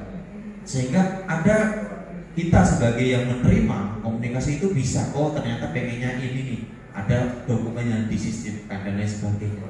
Ini penting Bapak Ibu untuk disampaikan. Kalau dulu guru bahasa Indonesia mungkin hanya bikin surat, gimana caranya bikin surat lamaran kerja, selesai. Nah sekarang beda, gimana caranya bikin surat lamaran kerja, aplikasinya sampai ngirim email bagaimana. Ini guru bahasa Indonesia, bahasa Inggris, informatika punya peranan penting. Sehingga anak itu komunikasi by email itu udah biasa. Kita nggak ngajar lagi deh cara bikin email seperti ini, cara ngirim email seperti ini, cara CC seperti ini, cara insert dokumen seperti ini. Itu kan teknis banget. Artinya memang itu dari awal pengetahuan itu dipunyai oleh seorang siswa. Kira-kira gambaran untuk guru kejuruan di yang lain kita masukkan ke soft skill Pak Bu, sehingga mohon bisa dimasukkan sebagai tambahan. Entah masuk di elemen mana silahkan. Kami hanya memberikan masukan ini kira-kira kebutuhan kami. Kami breakdownkan kira-kira seperti ini Bapak Ibu. Bapak Ibu nanti yang memasukkan lagi sekali. Itu terkait dengan soft skill. Saya lanjutkan lagi. Ini sudah termasuk ranah otomotifnya Bapak Ibu. Di ranah otomotif ini tadi dikatakan dasar-dasar teknik otomotif. Sedikit cerita, di beberapa SMK itu sekarang sudah difokuskan satu guru saja Pak. Ini mohon nanti ini bukan untuk membandingkan, tapi sebagai bahan lah ya Pak ya. Kemarin di beberapa SMK ada yang menang satu guru saja atau 2 guru. Karena tadi sudah saya sampaikan, gambar teknik kami kecilkan prioritasnya, hanya menjadi fokus 2 saja. satu pekerjaan dasar, satu teknologi dasar. Nah, gambar teknik nggak kamu masukkan. Kenapa? Pertama, orang otomotif gambar teknik yang diajarkan misalnya terkait dengan proyeksi, terkait dengan gambar Victoria dan lain sebagainya, itu bagi anak-anak otomotif khususnya di teknisi, peran untuk kompetensi di mekanik mungkin kami rasa kecil, karena cukup baca gambar saja cukup, Pak. Karena gambar di otomotif itu rata-rata 2 dimensi, udah nggak ada namanya potongan bentuk yang seperti ini, tadi nggak ada, Pak. Nggak ada proyeksi yang lain-lain, itu nggak ada. Artinya kalau memang kompetensi mekaniknya bisa kita tambah baik di pekerjaan dasar maupun teknologi dasar, itulah prioritasnya. Mungkin di kami seperti itu, Pak, gambaran di awal. Jadi gambarnya kita kecilkan, karena sekarang adalah dasar-dasar teknik otomotif. Misalnya ada 10 elemen, gambar teknik adalah bagian dari satu elemen tersebut, kan seperti itu, Pak. Artinya dari satu elemen kok menguasai, artinya kalau Bapak Ibu pecah dari 3 guru, artinya satu elemen menguasai sendiri tuh, Pak. Punya porsi misalnya 30, elemen gambar teknik ini 30% sendiri lebih. Itu kan luar biasa waktunya, Pak. Artinya kalau memang itu nanti masih menjadi satu guru, bisa nggak itu dikurangi jamnya, sehingga apa? Prioritasnya tetap di pekerjaan, di dasar-dasar yang memang mengarah ke kompetensi mekaniknya. Yang pertama terkait dengan pekerjaan dasar teknik otomotif. Dulu pekerjaan dasar ini masuk pertama terkait dengan hand tools, penggunaan alat tangan. Kemudian yang kedua penggunaan power tools, baik yang elektrikal, kemudian yang pneumatik maupun hidrolis. Kemudian ada measuring tool, sekali lagi ada yang mekanikal, ada yang elektrik, ada yang pneumatik ataupun hidrolis. Ada juga SST. Nah, dari 4 alat-alat ini yang tools ini, fokus kami juga akhirnya terkurangi nih, Pak. Jangan dari 4 ini dibagi rata. Waktu untuk alat tangan, waktu untuk alat ukur, waktu untuk measuring dan SST kok semua sama. Misalnya JB-nya 4 semua rata gitu, Pak. Nah, ini kan akhirnya kami minta, Pak, prioritasnya di mana nih? Rasional kami, misalnya logikanya, masa iya kita belajar alat tangan yang kalau kita punya toolbox besar itu ada 6 rak, itu sama waktunya dengan belajar alat ukur. Padahal alat ukur ada namanya setting, ada kalibrasi, kemudian cara baca, cara menggunakan. Sementara alat tangan cukup nama, fungsi, penggunaan, tanpa perlu setting misalnya. Nah kayak gitu kan waktunya harusnya menjadi prioritas ada di power tool, measuring tool, Pak. Jadi nanti terkait dengan desain kurikulum, draftnya minimal kami tahu, oh power tools dapat alokasi waktu yang lumayan besar, measuring tool dapat alokasi yang paling besar daripada tool-tools yang lain. Kira-kira seperti itu, Pak. Kalau untuk SST mungkin sama seperti hand tool, hanya konsepnya saja. Oh kalau SST adalah alat yang digunakan untuk pekerjaan khusus, tidak bisa menggunakan alat tangan, tidak bisa menggunakan power tools, itu gunakan SST. Cukup contoh saja. Karena sekali lagi, ketika nanti bekerja, ini nanti SST ini banyak jenisnya, Pak. Artinya ketika Bapak Ibu ajarkan semuanya yang ada di sini, yang mungkin nggak tercover juga nanti ketika dia masuk di industri. Artinya minimal cukup beberapa saja yang disampaikan sebagai contoh. Misalnya 1 atau 5 alat itu udah cukup, tapi konsepnya jelas. SST itu seperti apa? Makanya sekali lagi, prioritas di sini itu adalah power tools, measuring tools. Itu yang mungkin menjadi prioritas di kami, sehingga mohon ini bisa masuk nih, diterjemahkan ke kurikulum SMK, ini menjadi prioritas.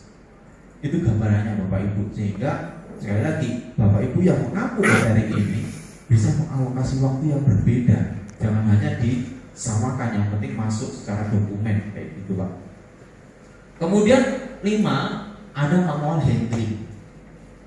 Manual handling secara sederhana adalah proses pemindahan barang dari suatu tempat ke tempat lain, baik menggunakan tenaga kita manusia ataupun menggunakan alat bantu sederhana.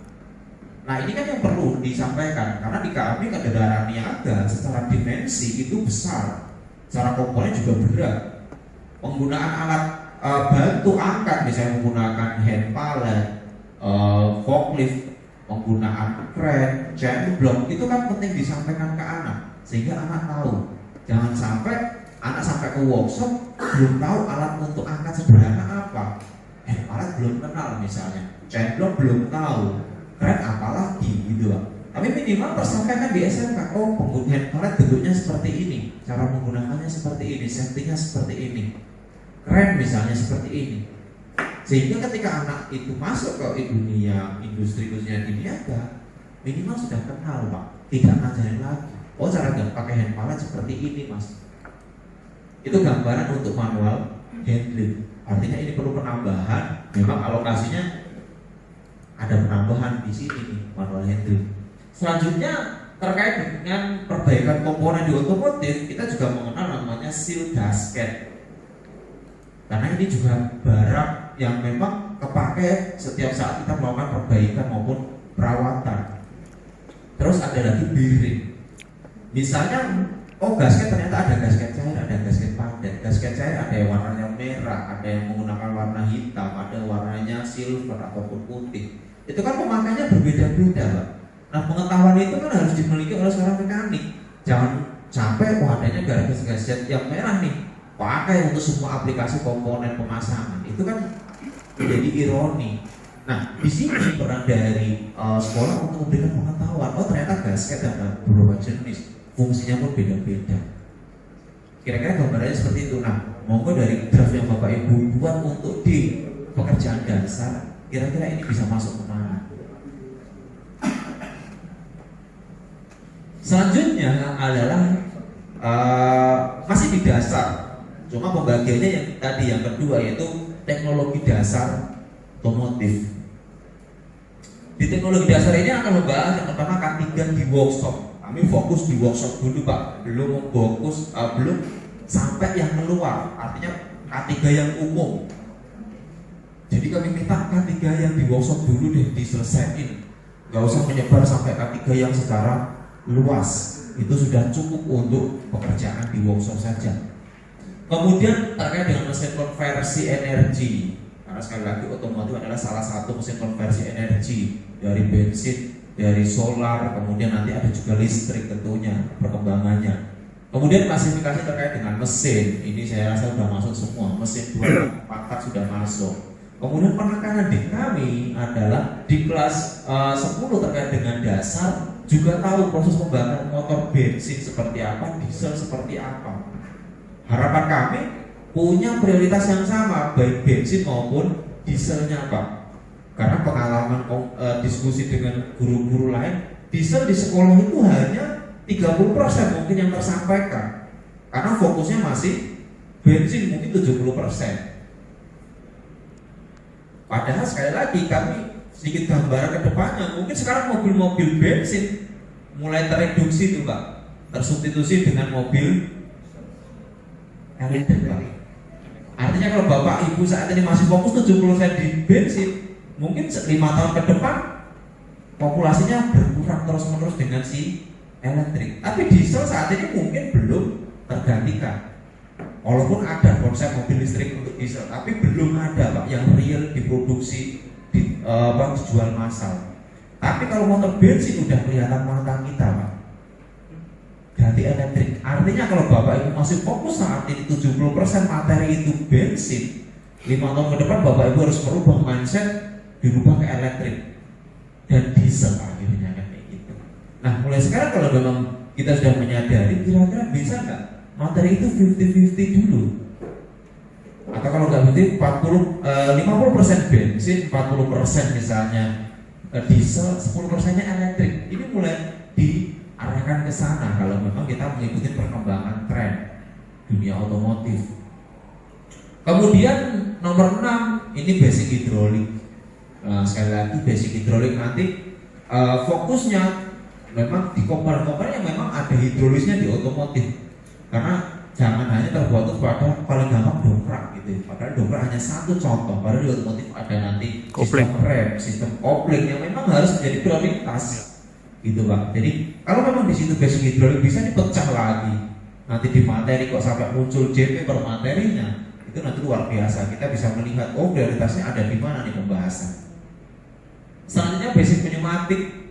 Ini sama, kalau di kendaraan niaga pneumatik itu malah menjadi peranan penting. Gimana nih udara bertekanan ini bisa digunakan untuk kerja. Nomor 89 basic elektrik nomor 8. Sekali lagi tuntutan SMK harapannya gimana menghasilkan lulusan yang seneng Pak, atau minimal minat untuk mempelajari elektrik, tidak alergi dengan listrik. Itu Pak tantangannya Pak. Karena mungkin aktual saat ini di workshop kami dari 10 mekanik mungkin hanya 2 Pak yang mau pegang elektrik, dalam artian mau menekunin.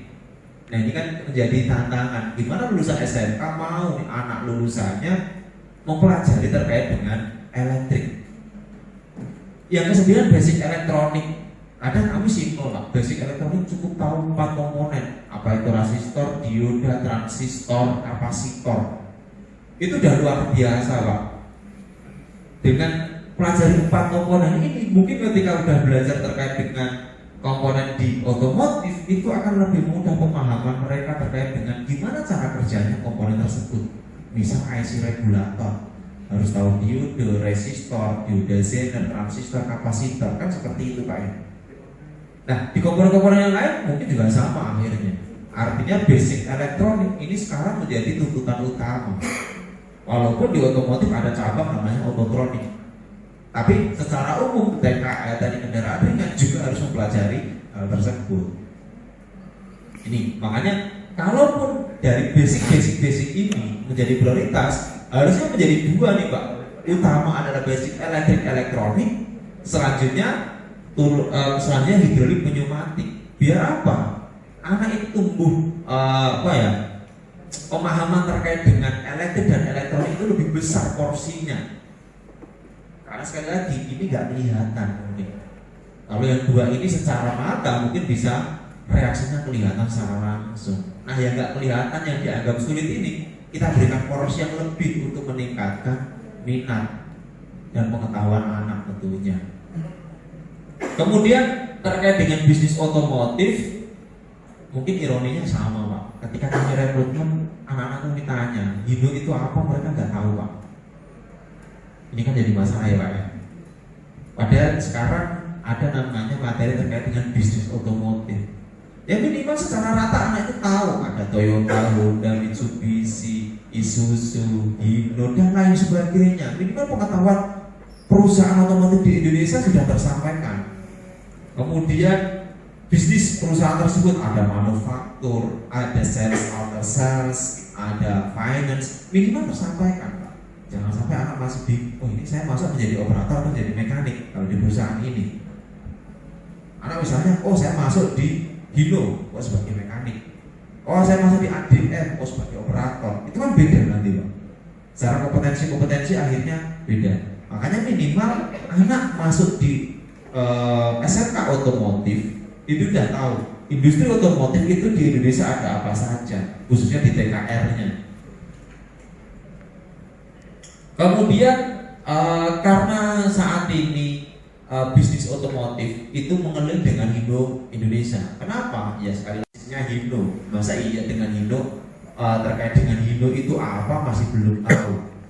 Makanya ini pengen kita sisipkan masuk di pengetahuan bisnis otomotif. Hino global seperti apa atau Hino Jepang, kemudian Hino Indonesia seperti apa, sampai nanti di nomor 13 produknya apa saja sih di Hino itu, kira-kira seperti itu. Kemudian ada tambahan juga terkait budaya industri. Kalau secara dokumen di pemerintah ada 5R, sebenarnya sama saja kalau kami masih mengadopsi 5S. Kemudian struktur organisasi dan SOP workshop, karena memang ada elemen tersebut. Gimana sih tugasnya seorang mekanik, tugasnya seorang security, tugasnya seorang SA, customer care, sampai foreman dan lain sebagainya. Itu dijelaskan secara detail sehingga anak punya gambaran. Suatu saat saya lulus, mungkin saya pengennya levelnya nggak hanya sebatas mekanik yang job desk-nya seperti ini. Saya pengen masuk menjadi SA secara job desk seperti ini. Mungkin anak akan tertarik dengan sendirinya kalau memang tahu job desk-nya masing-masing pada pos-pos tertentu. Itu yang memang menjadi tambahan di kami. Jadi silakan Bapak Ibu sekali lagi ditelaah. Kalau memang sudah ada berarti tanpa perlu penambahan, tapi kalau memang belum ada, Bapak Ibu masukkan dengan highlight warna yang berbeda sehingga kami tahu. Dan sekali lagi prioritas jamnya tadi Pak, baik yang tadi saya katakan elektrik dan elektronik, kemudian pembakaran motor bensin, motor dieselnya, itu kan prioritas yang memang perlu dimunculkan dalam hasil workshop sinkronisasi kali ini. Selanjutnya ini kalau di kurikulum sekarang fase F, yaitu pembahasan terkait dengan engine.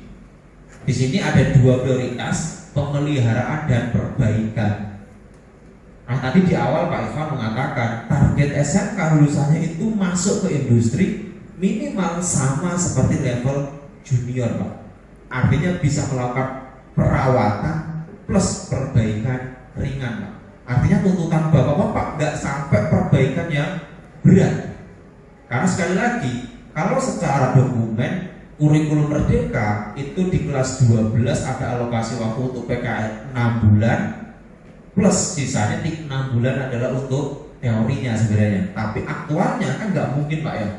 Aktual 6 bulan itu digunakan untuk pembelajaran. Mungkin 2 sampai 3 bulan saja efektif. Artinya Bapak Ibu menyusun kurikulum jangan sampai kelas 12 dibebani dengan materi perbaikan yang overhaul tadi. Artinya ini pintar-pintar baginya akhirnya Mbak, karena fase F nggak ada perbedaan. Nah di sini nanti di materi terkait dengan pemeliharaan dan perbaikan mesin ada yang pertama terkait dengan komponen motor bensin. Ini sudah umum, makanya nggak kami bold, nggak kami tekankan. Yang kami tekankan adalah komponen mesin dieselnya Pak. Sekali lagi, pengalaman kemarin maksimal 30% tersampaikan Pak. Sisanya 70% masih bensin semua. Mungkin anak-anak ketika menceritakan komponen mesin bensin itu bisa semua detail, tapi ketika sudah sampai ke diesel itu mentok Pak. Karena sekali lagi alasan paling mudah bagi anak, Pak, pemahaman kami untuk diesel kecil. Apa bedanya glow plug dengan busi? Mungkin mereka masih bingung. Gambaran paling mudah. Nah, disinilah peran pentingnya nih Pak untuk membagi porsi untuk engine, yaitu sekarang pelajarannya 3 sebenarnya. Engine bensin, diesel, nanti terkait dengan elektrik, listrik. Tapi saat ini mungkin di tahun-tahun ini ya kita fokus 2 ini masih cukup Pak. Fokus di bensin dan diesel itu sudah cukup. Nah, porsinya kalau memang 60-40 saja lumayan naik 10% gitu Pak ya. Atau ya tadi 50-50 itu yang harapan kami. Bensin dapat 50% waktu, diesel dapat 50% waktu. Kenapa diesel itu Pak kurang Pak? Karena dapatnya semester 6. Semester 6 itu cuma 3 bulan. Nah, jadi selesai lah. Nah, makanya ini kan kita bikin kerangka nih Pak. Gak bisa. Hari ini bisa nggak Pak itu masuk ke situ Pak? Harusnya semester 4 itu masuk dia. Nah, itu kan sekolah yang ngatur Pak akhirnya Pak. Kalau industri minta dalam artian need assessment-nya. SMK itu tujuannya jelas untuk ke industri Pak. Iya. Selama ini kan semester 6 tuh. Nah, makanya di hari ini harapan kami bisa nggak Bapak itu memecah di semester 4 mungkin, ya. Di semester 5. Semester 5 PSG Pak. Nah terakhir itu Pak. Ya. Nah itu sama elektrik, kita elektrik juga begitu tuh. Anak-anak kenapa nggak bisa? Karena kita tidak punya dasar untuk alat bantu dasar itu loh Pak, nggak punya. Jadi Nah, anak-anak takut. Sekali lagi, yang merumuskan itu sebenarnya SMK Pak. Iya memang sekolah Pak. Nah kita bisa diskusi akhirnya nih Pak. Gimana caranya ini bisa terpecah? Kalaupun materi sekali lagi, materi sinkronisasi nanti kami bantu development akhirnya Pak. Materi yang di Rino kamu bisa distribusikan ke SMK yang memang sudah sinkronisasi karena memang komitmennya seperti itu. Makanya Bapak Ibu yang kemarin Bapak-bapak yang training ke kami ketika kami diminta materi ya sebatas yang ada di training, kami belum lebih. Kenapa? Belum disinkronkan. Kalau kami share ya mungkin belum tersampaikan juga. Kami nggak tahu alokasinya berapa kan seperti itu Bapak ya. Jadi sekali lagi ini kami minta akhirnya Pak. Industri kami butuh nih pemahaman terkait motor diesel yang komprehensif. Nah SMK yang sebagai penyedia yang create kompetensi anak bisa nggak memenuhi itu kan menjadi tantangan akhirnya Bapak Ibu. Kemudian nomor 3, ini yang paling umum, sistem bahan bakar bensin konvensional dan elektronik yang electronic fuel injection. Nah kalau itu tersampaikan di SMK, kami juga ingin diimbangi Pak. Yang nomor 5, sistem bahan bakar untuk solarnya plus elektroniknya, yaitu common sistemnya. Jadi tantangan lagi Pak. Ya? Seperti tadi itu Pak, Iya. itu semester 6 tuh. Nah, kan? Ini kan udah kelihatan kerangkanya SMK sekarang. Memang fokusnya masih di bensin. Karena tadi cuma 3 bulan kelas semester 6. Betul. Di SMK lain juga seperti itu Pak. Akhirnya makanya kita workshop, kita pengen tahu, kita pengen mencoba. Ya. Kira-kira mau diarahkan ke sana, ada perubahan itu siap nggak atau mau tidak? Gitu Pak. Gitu Pak ya. Jadi sekali lagi pembahasan kita nanti gimana caranya ini di-split nih di kelas 11 semester 3 misalnya minimal udah tersampaikan. Sekali lagi fokus kami adalah di pemeliharaan Pak. Iya, harusnya. Plus perbaikan ringan, nggak muluk-muluk dong Pak. Harusnya. Nah, kami ibaratnya tadi dikatakan need assessment, Bapak yang mau create menunya, outputnya udah jelas kebutuhan dari industri seperti ini nih. Nah menunya Bapak yang merencanakan sendiri nih, proses memasaknya nanti di Bapak nih. Nah, jadi sekali lagi nomor 3 ini umum paling sering menjadi fokus SMK. Kami pengen ada pembagian nih dari waktu untuk yang full di bensin baik konvensional maupun EV-nya masuk nih di solar yang konvensional maupun elektroniknya, common sistemnya. Karena saya rasa di beberapa SMK pun common itu belum pegang, yang konvensional aja baru sedikit, apalagi yang common rail. Gambarannya kayak gitu Pak. Nah ini kan tantangan akhirnya SMK ini, mau nggak garap yang di sini atau Pak ya udah saya engine bensin saja terus menerus. Akhirnya industri akan mundur dalam artian, nah kalau kayak gitu terus ya kami akhirnya akan berat di development. Sementara banyak SMK yang bersaing untuk bisa masuk ke ranah dua-duanya, atau mungkin dulu 1 sekarang jadi 2 besok 3. Kira-kira gambarnya seperti itu Pak. Nomor 4, sistem pengapian bensin indah umum. Cuma ya sistem pembakaran dieselnya yang kurang Pak. Gimana ketika diesel indirect bekerja untuk proses pembakarannya, diesel direct ketika proses pembakaran seperti apa? Karena anak-anak ketika tahunya diesel itu ya ada busi pijar.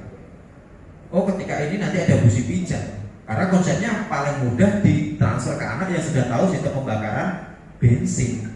Tapi ketika yang direct seperti apa? Kita udah nggak ada busi pijar nih. Nah gambaran-gambaran itu sama akhirnya ketika pengapian, sistem pengapian punya porsi ini, sistem pembakaran di diesel porsi yang sama. Nah ini kan tantangan ya sekali lagi Pak. Gak dapet dia. Iya berat ya Gak nyambung. Gak nyambung. Kemudian nomor 6, sistem pendinginan. Sistem pendinginan umum, kami nggak akan melakukan diversifikasi karena semua sama. Nomor 7, sistem pelumasan. Kami diversifikasinya beda Pak.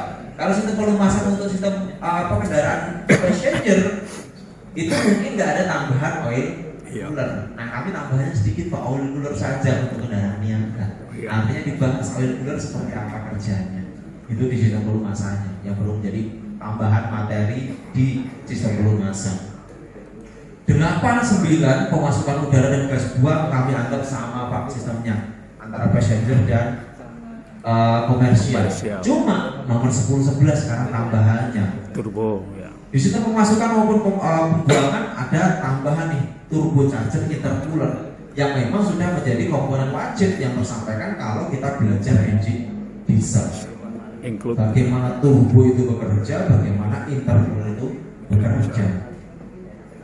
Nomor 11 hal baru mungkin bagi SMK kalau memang ini masuk, yaitu kompresor udara. Karena selama ini kompresor tahunya ya kompresor portable gitu lah ya, kabar ban gitu lah ya, ngisi angin. Sementara sebenarnya konsepnya pun nggak beda jauh, tapi karena konstruksinya berbeda, nempelnya di mesin, ini mah sampaikan konstruksinya seperti apa, cara kerja untuk section discharge-nya bagaimana. Ini yang menjadi tambahan. Sekali lagi materi-materi yang memang menjadi hasil sinkronisasi, Hino nanti akan bertanggung jawab untuk bantu developing Pak. oh materinya ini tuh presentasinya. Kira-kira Bapak Ibu tinggal menyampaikan, mempelajari, menyampaikan ke siswanya. Itu di awal udah kami sampaikan sehingga Bapak Ibu gambaran, wah kalau saya sinkronisasi nyari materi di mana, tidak sampai ke sana. Kita akan bantu developing akhirnya. Nomor 12 terkait dengan kelengkapan mesin diesel standar Euro 4.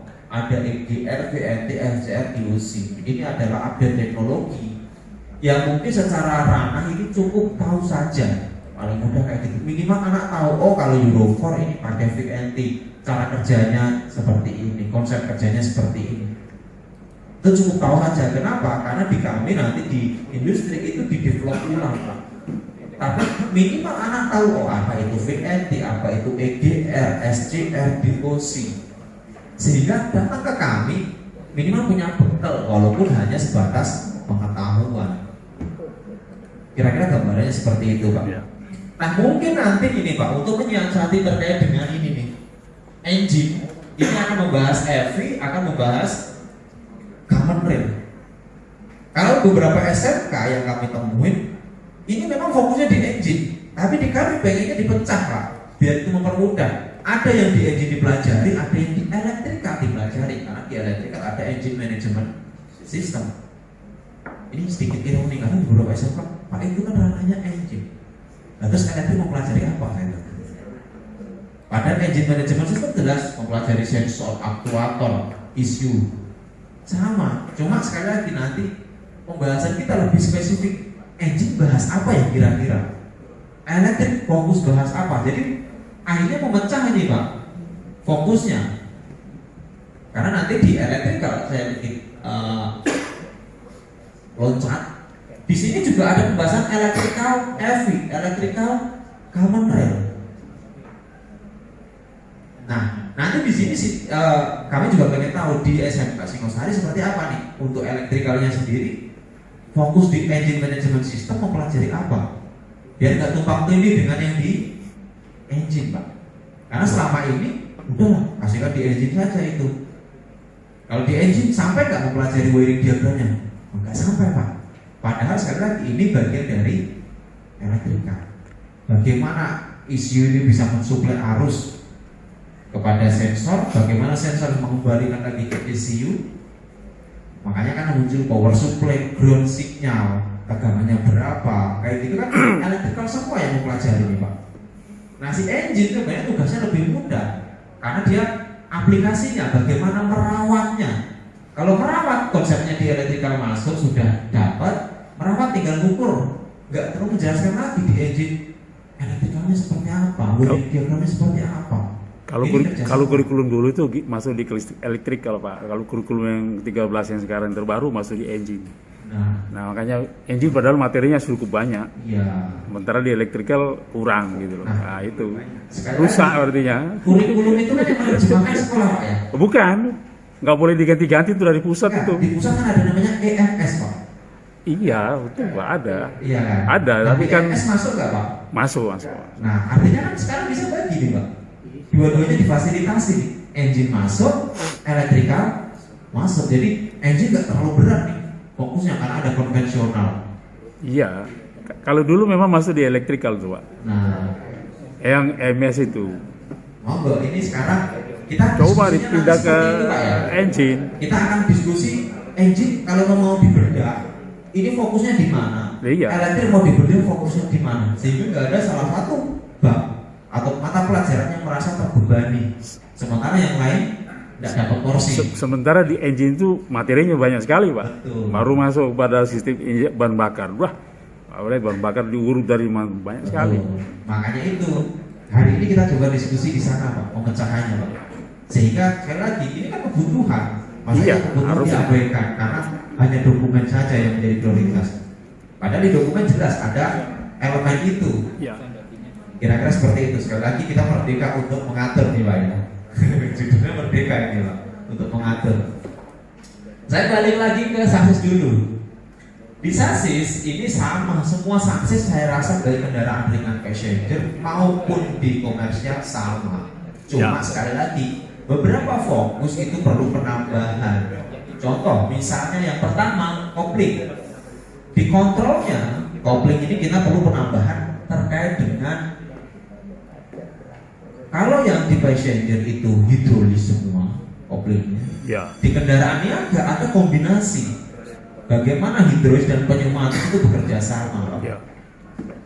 Nah ini perlu disampaikan ke anak sehingga muncul asumsi nggak semua kopling itu menggunakan minyak dok gitu ya. Iya. Ternyata ada juga tambahan angin. Untuk apa sih angin ini? Nah ini yang perlu disampaikan ke anak. Bagaimana konsepnya? Yang kedua terkait dengan clutch covernya, ada mobil diafragma, ada coil spring. Ini kan sudah umum disampaikan, nggak perlu kita bahas secara detail. Transmisi di Hino atau di kendaraan niaga rata-rata itu transmisi manual pak. Artinya secara materi di SMK sudah terdelivery. Cuma ada tambahan plus sedikit, yaitu penggunaan planetary gearset. Ya. Sip. Nah, planetary gearset ini saya rasa juga sudah menjadi bagian dari transmisi otomatis. Kalau Bapak Ibu sudah transmisi otomatis itu sudah detail, planetary gearset itu tinggal nambahin dikit saja karena hanya satu konsep saja atau hanya dua konsep saja yang diterapkan untuk di transmisi manualnya kendaraan niaga ini. Gimana caranya ketika sun gear ini sebagai input, kemudian ring gear yang ditahan, outputnya planetary, carriernya. Itu saja Pak yang nanti menjadi pembahasan artinya. Gimana akhirnya menjadi tereduksi lagi, rasionya jadi berapa. Ini tambahan di kami, jadi di planetary gearset itu juga masuk bagian dari transmisi manual. Walaupun di transmisi otomatis kalau Bapak detail masuk juga akhirnya, tapi di kami belum fokus. Karena apa? Karena di transmisi otomatis di produk itu belum banyak. Makanya kami ini biasa, propeller juga biasa aja, semua sudah sama. Di gardan atau diferensial yang biasa di SMK kendaraan ringan kan single tipe Pak ya. Nah di kami juga ingin penambahan, kalau disampaikan juga tipe tandem, sehingga mempelajari interaxle-nya nih Bapak Ibu. Gimana cara kerja interaxle itu bisa membagi tenaga untuk diferensial depan dan diferensial belakang atau dua-duanya yang ditransfer sama besar. Ini interaxle-nya nanti. Kemudian front axle ini nanti juga, kalau front axle sebenarnya sih sama dan saya rasa lebih simple yang kendaraan niaga karena kita masih menggunakan iBeam, menggunakan tipe reverse Elliott. Ini fokus di kendaraan niaga reverse Elliott sebenarnya Pak. Jadi kalau nanti mempelajari Elliott, kami hanya fokus reverse Elliott. Kemudian rear axle tipe paling utama ya tipe full floating. Ini yang menjadi prioritas utama kalau memang mau dipelajari. Dalam artian ya nanti kendaraan niaga ada, kendaraan passenger ada, akhirnya semua tipe akan tersampaikan, kan seperti itu Pak ya. Kemudian di sistem suspensi simple banget, rigid Pak, lift spring, pegas daun. Artinya secara teknologi itu paling sederhana. Cuma ada tambahan ketika kita bahas suspensi kendaraan niaga itu ada perkembangan air suspension. Kendaraan niaga saat ini bus itu sudah menggunakan air suspension. Kompetitor kita di kendaraan niaga truknya juga sudah menggunakan air suspension. Artinya mungkin kedepannya menjadi kebutuhan utama air suspension ini dipakai pada kendaraan niaga. Ini tambahannya Pak untuk di sistem suspensi. Kemudian ada sistem kemudi. Saya rasa kemudi ini di SMK sudah diajarkan semua, baik yang mekanika, hidrolik power steering maupun elektronik power steering. Cuma sekali lagi fokusnya Pak, mekanika saat ini sudah tidak diproduksi, artinya hanya sebagai basic anak masuk ke sistem kemudi. Kemudian fokusnya harus ditingkatkan lagi, masuk ke hidrolis power steering. Kenapa? Karena saat ini masih banyak di kendaraan niaga semua menggunakan hidrolis power steering. Di hidrolis power steering pun nanti harus dibagi lagi, ada yang menggunakan tipe rack and pinion dan recirculating ball. Nah di kendaraan niaga itu yang paling banyak recirculating ball. Artinya Bapak Ibu jangan hanya fokus di rack and pinion. Ya selama ini rata-rata kayak gitu Pak. Sementara recirculating ball porsinya dikit. Nah padahal kendaraan niaga itu adalah prioritas utama. Kalau untuk electric power steering kendaraan niaga belum ada, itu monggo silakan, hanya substitusi untuk gearboxnya saja mungkin untuk diganti dengan motor. Kalau rack and pinion kan biasanya seperti itu Pak. Artinya fokusnya nggak terlalu besar. 11-12 ini masih sama roda dan ban, itu umum. nggak terlalu banyak lah ya Pak ya, perubahan mau kendaraan passenger maupun vehicle komersial ya sama saja. Sistem rem, ada rem cakram, rem tromol, kemudian dari rem tromol turunannya kan ada berbagai jenis, leading, trailing to leading, kemudian servo dan lain sebagainya. Monggo ini secara jenis dan konstruksi. Cuma fokus kami ada nomor 13-14. Ada yang dikontrol secara full menggunakan hidrolis, ada yang memang kombinasi hidrolis pneumatis, atau yang memang saat ini trennya kendaraan niaga medium itu full air brake. Jadi sistem remnya sudah menggunakan udara bertekanan. Nah konsep ini bagaimana sih kok udara itu bisa untuk proses pengereman, perlu disampaikan menurut kami, sehingga anak ini punya gambar ketika masuk kendaraan niaga udah nggak kaget lagi, kok nggak ada minyaknya gitu Pak. Nah caranya angin ini diproduksi seperti apa? Kemudian cara menyalurkan bagaimana? Ini yang menjadi prioritas kami Pak, untuk diselaraskan di bagian chassis dan drive train. Sekali lagi ada pemeliharaan perbaikan. SMK target kami bisa melakukan pemeliharaan dan perbaikan ringan Pak. Karena kalau kami lihat dokumennya SMK, kurikulum itu sebenarnya sampai perbaikan berat. Artinya tadi Pak, kalau memang itu bisa di-downgrade lagi targetnya Bapak dari perbaikan berat ke perbaikan ringan, waktunya mungkin nggak terlalu se-ekstrim yang Bapak bayangkan. Waduh, butuh alokasi waktu yang lama. Ini targetnya industri Pak, kami sampaikan seperti itu dah. Pokoknya masuk di kami junior itu udah cukup. Kira-kira seperti itu. Terakhir dari presentasi saya terkait dengan materi pembelajaran yang mana pengen kami sinkronkan adalah di elektrik. Terkait dengan yang pertama aki. Aki ada aki basah, aki kering. Fokus di kendaraan yang aki basah masih Pak. Nah di aki juga pembelajaran kami harap komprehensif. Anak itu bisa membedakan apa tegangan, apa kapasitas. Jangan kalau kami tanya tegangan, mantap, tegangannya 12 volt. Kapasitas juga mantap 12 volt. Nah itu dia. Ini yang sering terjadi. Pernah terjadi itu. Sama-sama mantap, cuma beda gitu lah. Nah, ada aki ukurannya kecil, kenapa kapasitasnya kecil? Aki besar, kapasitasnya besar. Membaca kode, kemudian sampai mengukur menggunakan hidrometer, kita terjemahkan kapasitasnya sampai ke cas aki.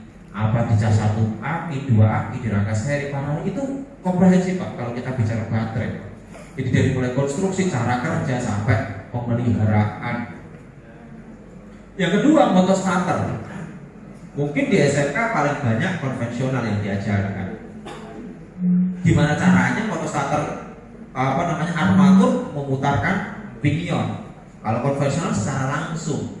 Tapi dengan adanya dimensi yang lebih besar engine-nya di kendaraan niaga, butuh motor starter yang sistemnya harus terreduksi lagi. Putarannya diperlambat tapi momennya meningkat. Makanya ada tipe reduksi jenis idle gear, ada tipe reduksi jenis planetary gear. Nah planetary gear ini cara kerjanya sama seperti yang punyanya transmisi tadi. Artinya ketika itu sudah tersampaikan di chassis, artinya punya dua pemahaman yang mungkin bisa digunakan untuk chassis di transmisi, untuk elektrikal atau komponen tambahan mesin di motor starter. Jadi satu materi untuk bisa beberapa materi yang lain. Kira-kira seperti itu Pak. Itu harapan kami ini tersampaikan. Kemudian di alternator ada dua pemisahan. Yang pertama terkait dengan pengaturannya atau regulatornya. Yang paling umum adalah regulator mekanik, masih menggunakan platina. Ada voltmeter, ada voltage regulatornya. Kemudian dialihkan ke IC regulator. Tentunya tadi sudah terkontrol secara elektronik. Bagaimana kerja ketika putaran menengah, putaran tinggi menggunakan IC. Ini perlu disampaikan ke anak. Yang keempat, alternator khusus di komponennya. Ada rotor, ada stator. Stator ada tipe yang menggunakan lilitan delta, ada yang tipe Y. Ada yang outputnya 3, ada outputnya 4. Karena dua-duanya baik delta maupun Y itu akan dipakai di kendaraan niaga kami. Kemudian rotornya ada yang brush, ada yang brushless. Beda konstruksi sedikit saja. itu sudah mempengaruhi tipe brush karena rotor dan di rotor coil dengan poolnya jadi satu, muter dua-duanya, makanya butuh slip-ring dan brush. Cuma di kami ada yang tipe brushless yang mana rotornya antara rotor coil dengan poolnya yang muter hanya poolnya saja. Rotor coilnya diem sehingga nggak perlu ada perubahan, sehingga disuplai harus terus-menerus, nggak ada masalah, nggak perlu brush, nggak perlu slip-ring, itu brushless. Nah itu konsep ini perlu disampaikan ke anak untuk pemahaman bahwa alternator ini banyak jenisnya atau minimal 2 jenis ini tersampaikan. Nomor 5, 6, 7, 8 ini sudah masuk di elektrikal Pak. Nah ini tadi saya pengen tahu elektrikal SMK seperti apa, khususnya di Singosari. Karena saya rasa elektrikal itu nggak hanya fokus di lampu-lampu atau electrical body. Engine. Electrical engine juga punya prioritas besar Pak. Iya. Jadi kalau kami bagi electrical itu ada electrical body, lampu-lampu, electrical engine management system, electrical chassis itu yang nanti untuk mengontrol beberapa chassis contohnya rem, dan electrical tambahan aksesoris. Nah, kalau kita bicara kebutuhan Pak, ada kebutuhan primer, sekunder, tersier. Primer itu engine Pak, sama electrical body. Sekundernya yang ada di chassis, tersiernya tambahan Pak. Kalau SMK malah fokus di tersiernya, ini kan menjadi masalah Pak. Wah, bahas terkait dengan power window, audio video, immobilizer misalnya, itu menjadi prioritas. Sementara yang engine management systemnya malah nggak kepegang. Padahal sekali lagi primernya engine Pak. Ketika engine-nya mati, ini nggak berfungsi yang lain Pak, tersiernya. Nah ini kan menjadi pemetaan Pak. Ini mindset kami, sehingga gue pengen tahu di SMK yang fokusnya di mana? Apa fokus di lampu-lampu saja, atau di aksesorisnya yang menjadi utama, atau di engine management systemnya? Nah ini sekali lagi, ini fase F ada di kelas 11, ada di kelas 12. Masa iya nggak tersampaikan semua gitu Pak.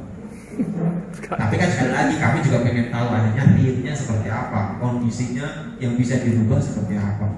Ini yang perlu kami diskusikan lebih. Cuma di kami Pak, ketika engine management system kami kadang punya pembagian. Cukup pertama karakteristik sensornya dan aktuator, karakteristiknya. Jadi di elektrik nggak bahas apa itu EV, apa itu common rail, konsep kerja EV, konsep kerja common rail itu tugasnya si engine Pak.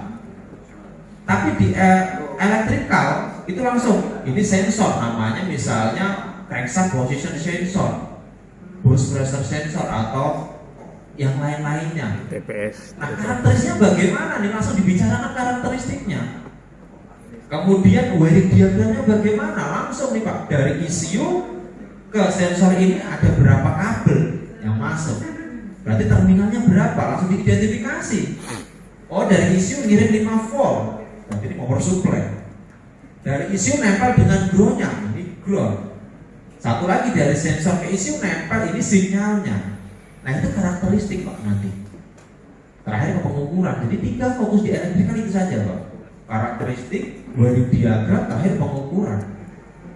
Nah di engine baru nanti yang mempelajari apa itu EV, kerja secara umum, perawatan. Saya rasa kalau kita pembahasannya jelas seperti itu, porsi engine nggak terlalu berat Pak. Porsi elektrikal juga nggak kemana-mana, nggak bahas apa itu EV lagi, komponennya bagaimana, cara kerjanya bagaimana. Karena sudah dijelaskan di engine. Menurut kami seperti itu pembagian yang porsinya rata. Seharusnya seperti itu Pak. Kalau di sistem pengapian itu kan masuk di electrical. Nanti di engine ada namanya itu juga, karena ketika dia tune up itu masuk. Betul. Nah itu harusnya begitu juga yang EV tadi. Cuma kan nggak terlaksana itu Pak. Nah intinya Ya, itu. pembagiannya nih Pak nanti. Jadi tolong pembagian antara engine dan elektrik, Nah, itu. chassis dan elektrik punya porsi masing-masing.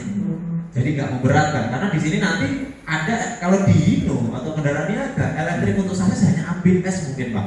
Nanti berkembang IS, tapi saat ini fokusnya baru ABS dulu. ABS pun secara sensor cuma satu, kontrolnya cuma satu juga, ABS kontrol saja. Nah ini artinya secara beban tadi, makanya engine management system, electrical body ini prioritas. sasis dan kelengkapan itu tambahan. Kemudian terakhir sistem AC kendaraan ini sudah umum, pasti tersampaikan semua. 10 electrical komponen untuk VNT, EGR, SCR. Sekali lagi ini perkembangan teknologi yang mungkin saat ini ranahnya cukup tahu saja. Kalaupun nanti di sini nomor 10 kok kelihatannya belum masuk ke electrical, kami pun maklum nih Pak. Karena sekali lagi ini perkembangan teknologi yang di kami baru yang harus memang dari industri itu memang disampaikan ke setiap mekaniknya. Artinya bebannya bukan dari SMK, tapi memang industri. Ini garis besar Pak. Artinya kalau memang teknologi itu sudah set, kalau sudah digunakan pada kendaraan dalam jangka waktu yang lama, itu menjadi prioritas SMK untuk memenuhi. Tapi kalau teknologi itu baru saja masuk, itu biasanya di industri memang sekaligus akan memberikan ke manpowernya. Artinya beban SMK itu hanya cukup tahu saja. Kira-kira gambarannya seperti itu Pak. Nah, ini yang kami bawa untuk materi sinkronisasi kurikulum, sehingga baik dari materi kejuruan kami sudah breakdownkan satu persatu, kemudian kami jelaskan prioritas kami. Kami mohon setelah ini Bapak Ibu bisa ngedraft dari draft yang Bapak Ibu tadi sudah punya, diinsertkan, kemudian dimodifikasi sehingga sesuai dengan kebutuhan industri. Khususnya hari ini kami menyampaikan kebutuhan industri otomotif secara umum dulu. Kalau memang mau spesifik Hino, beda lagi ceritanya. Kira-kira seperti itu. Cuma kami pengen memastikan Hino minimal masuk dulu untuk di industri otomotif secara umum. Mungkin ini nanti Bapak Ibu silakan kalau memang ada pertanyaan atau diskusi.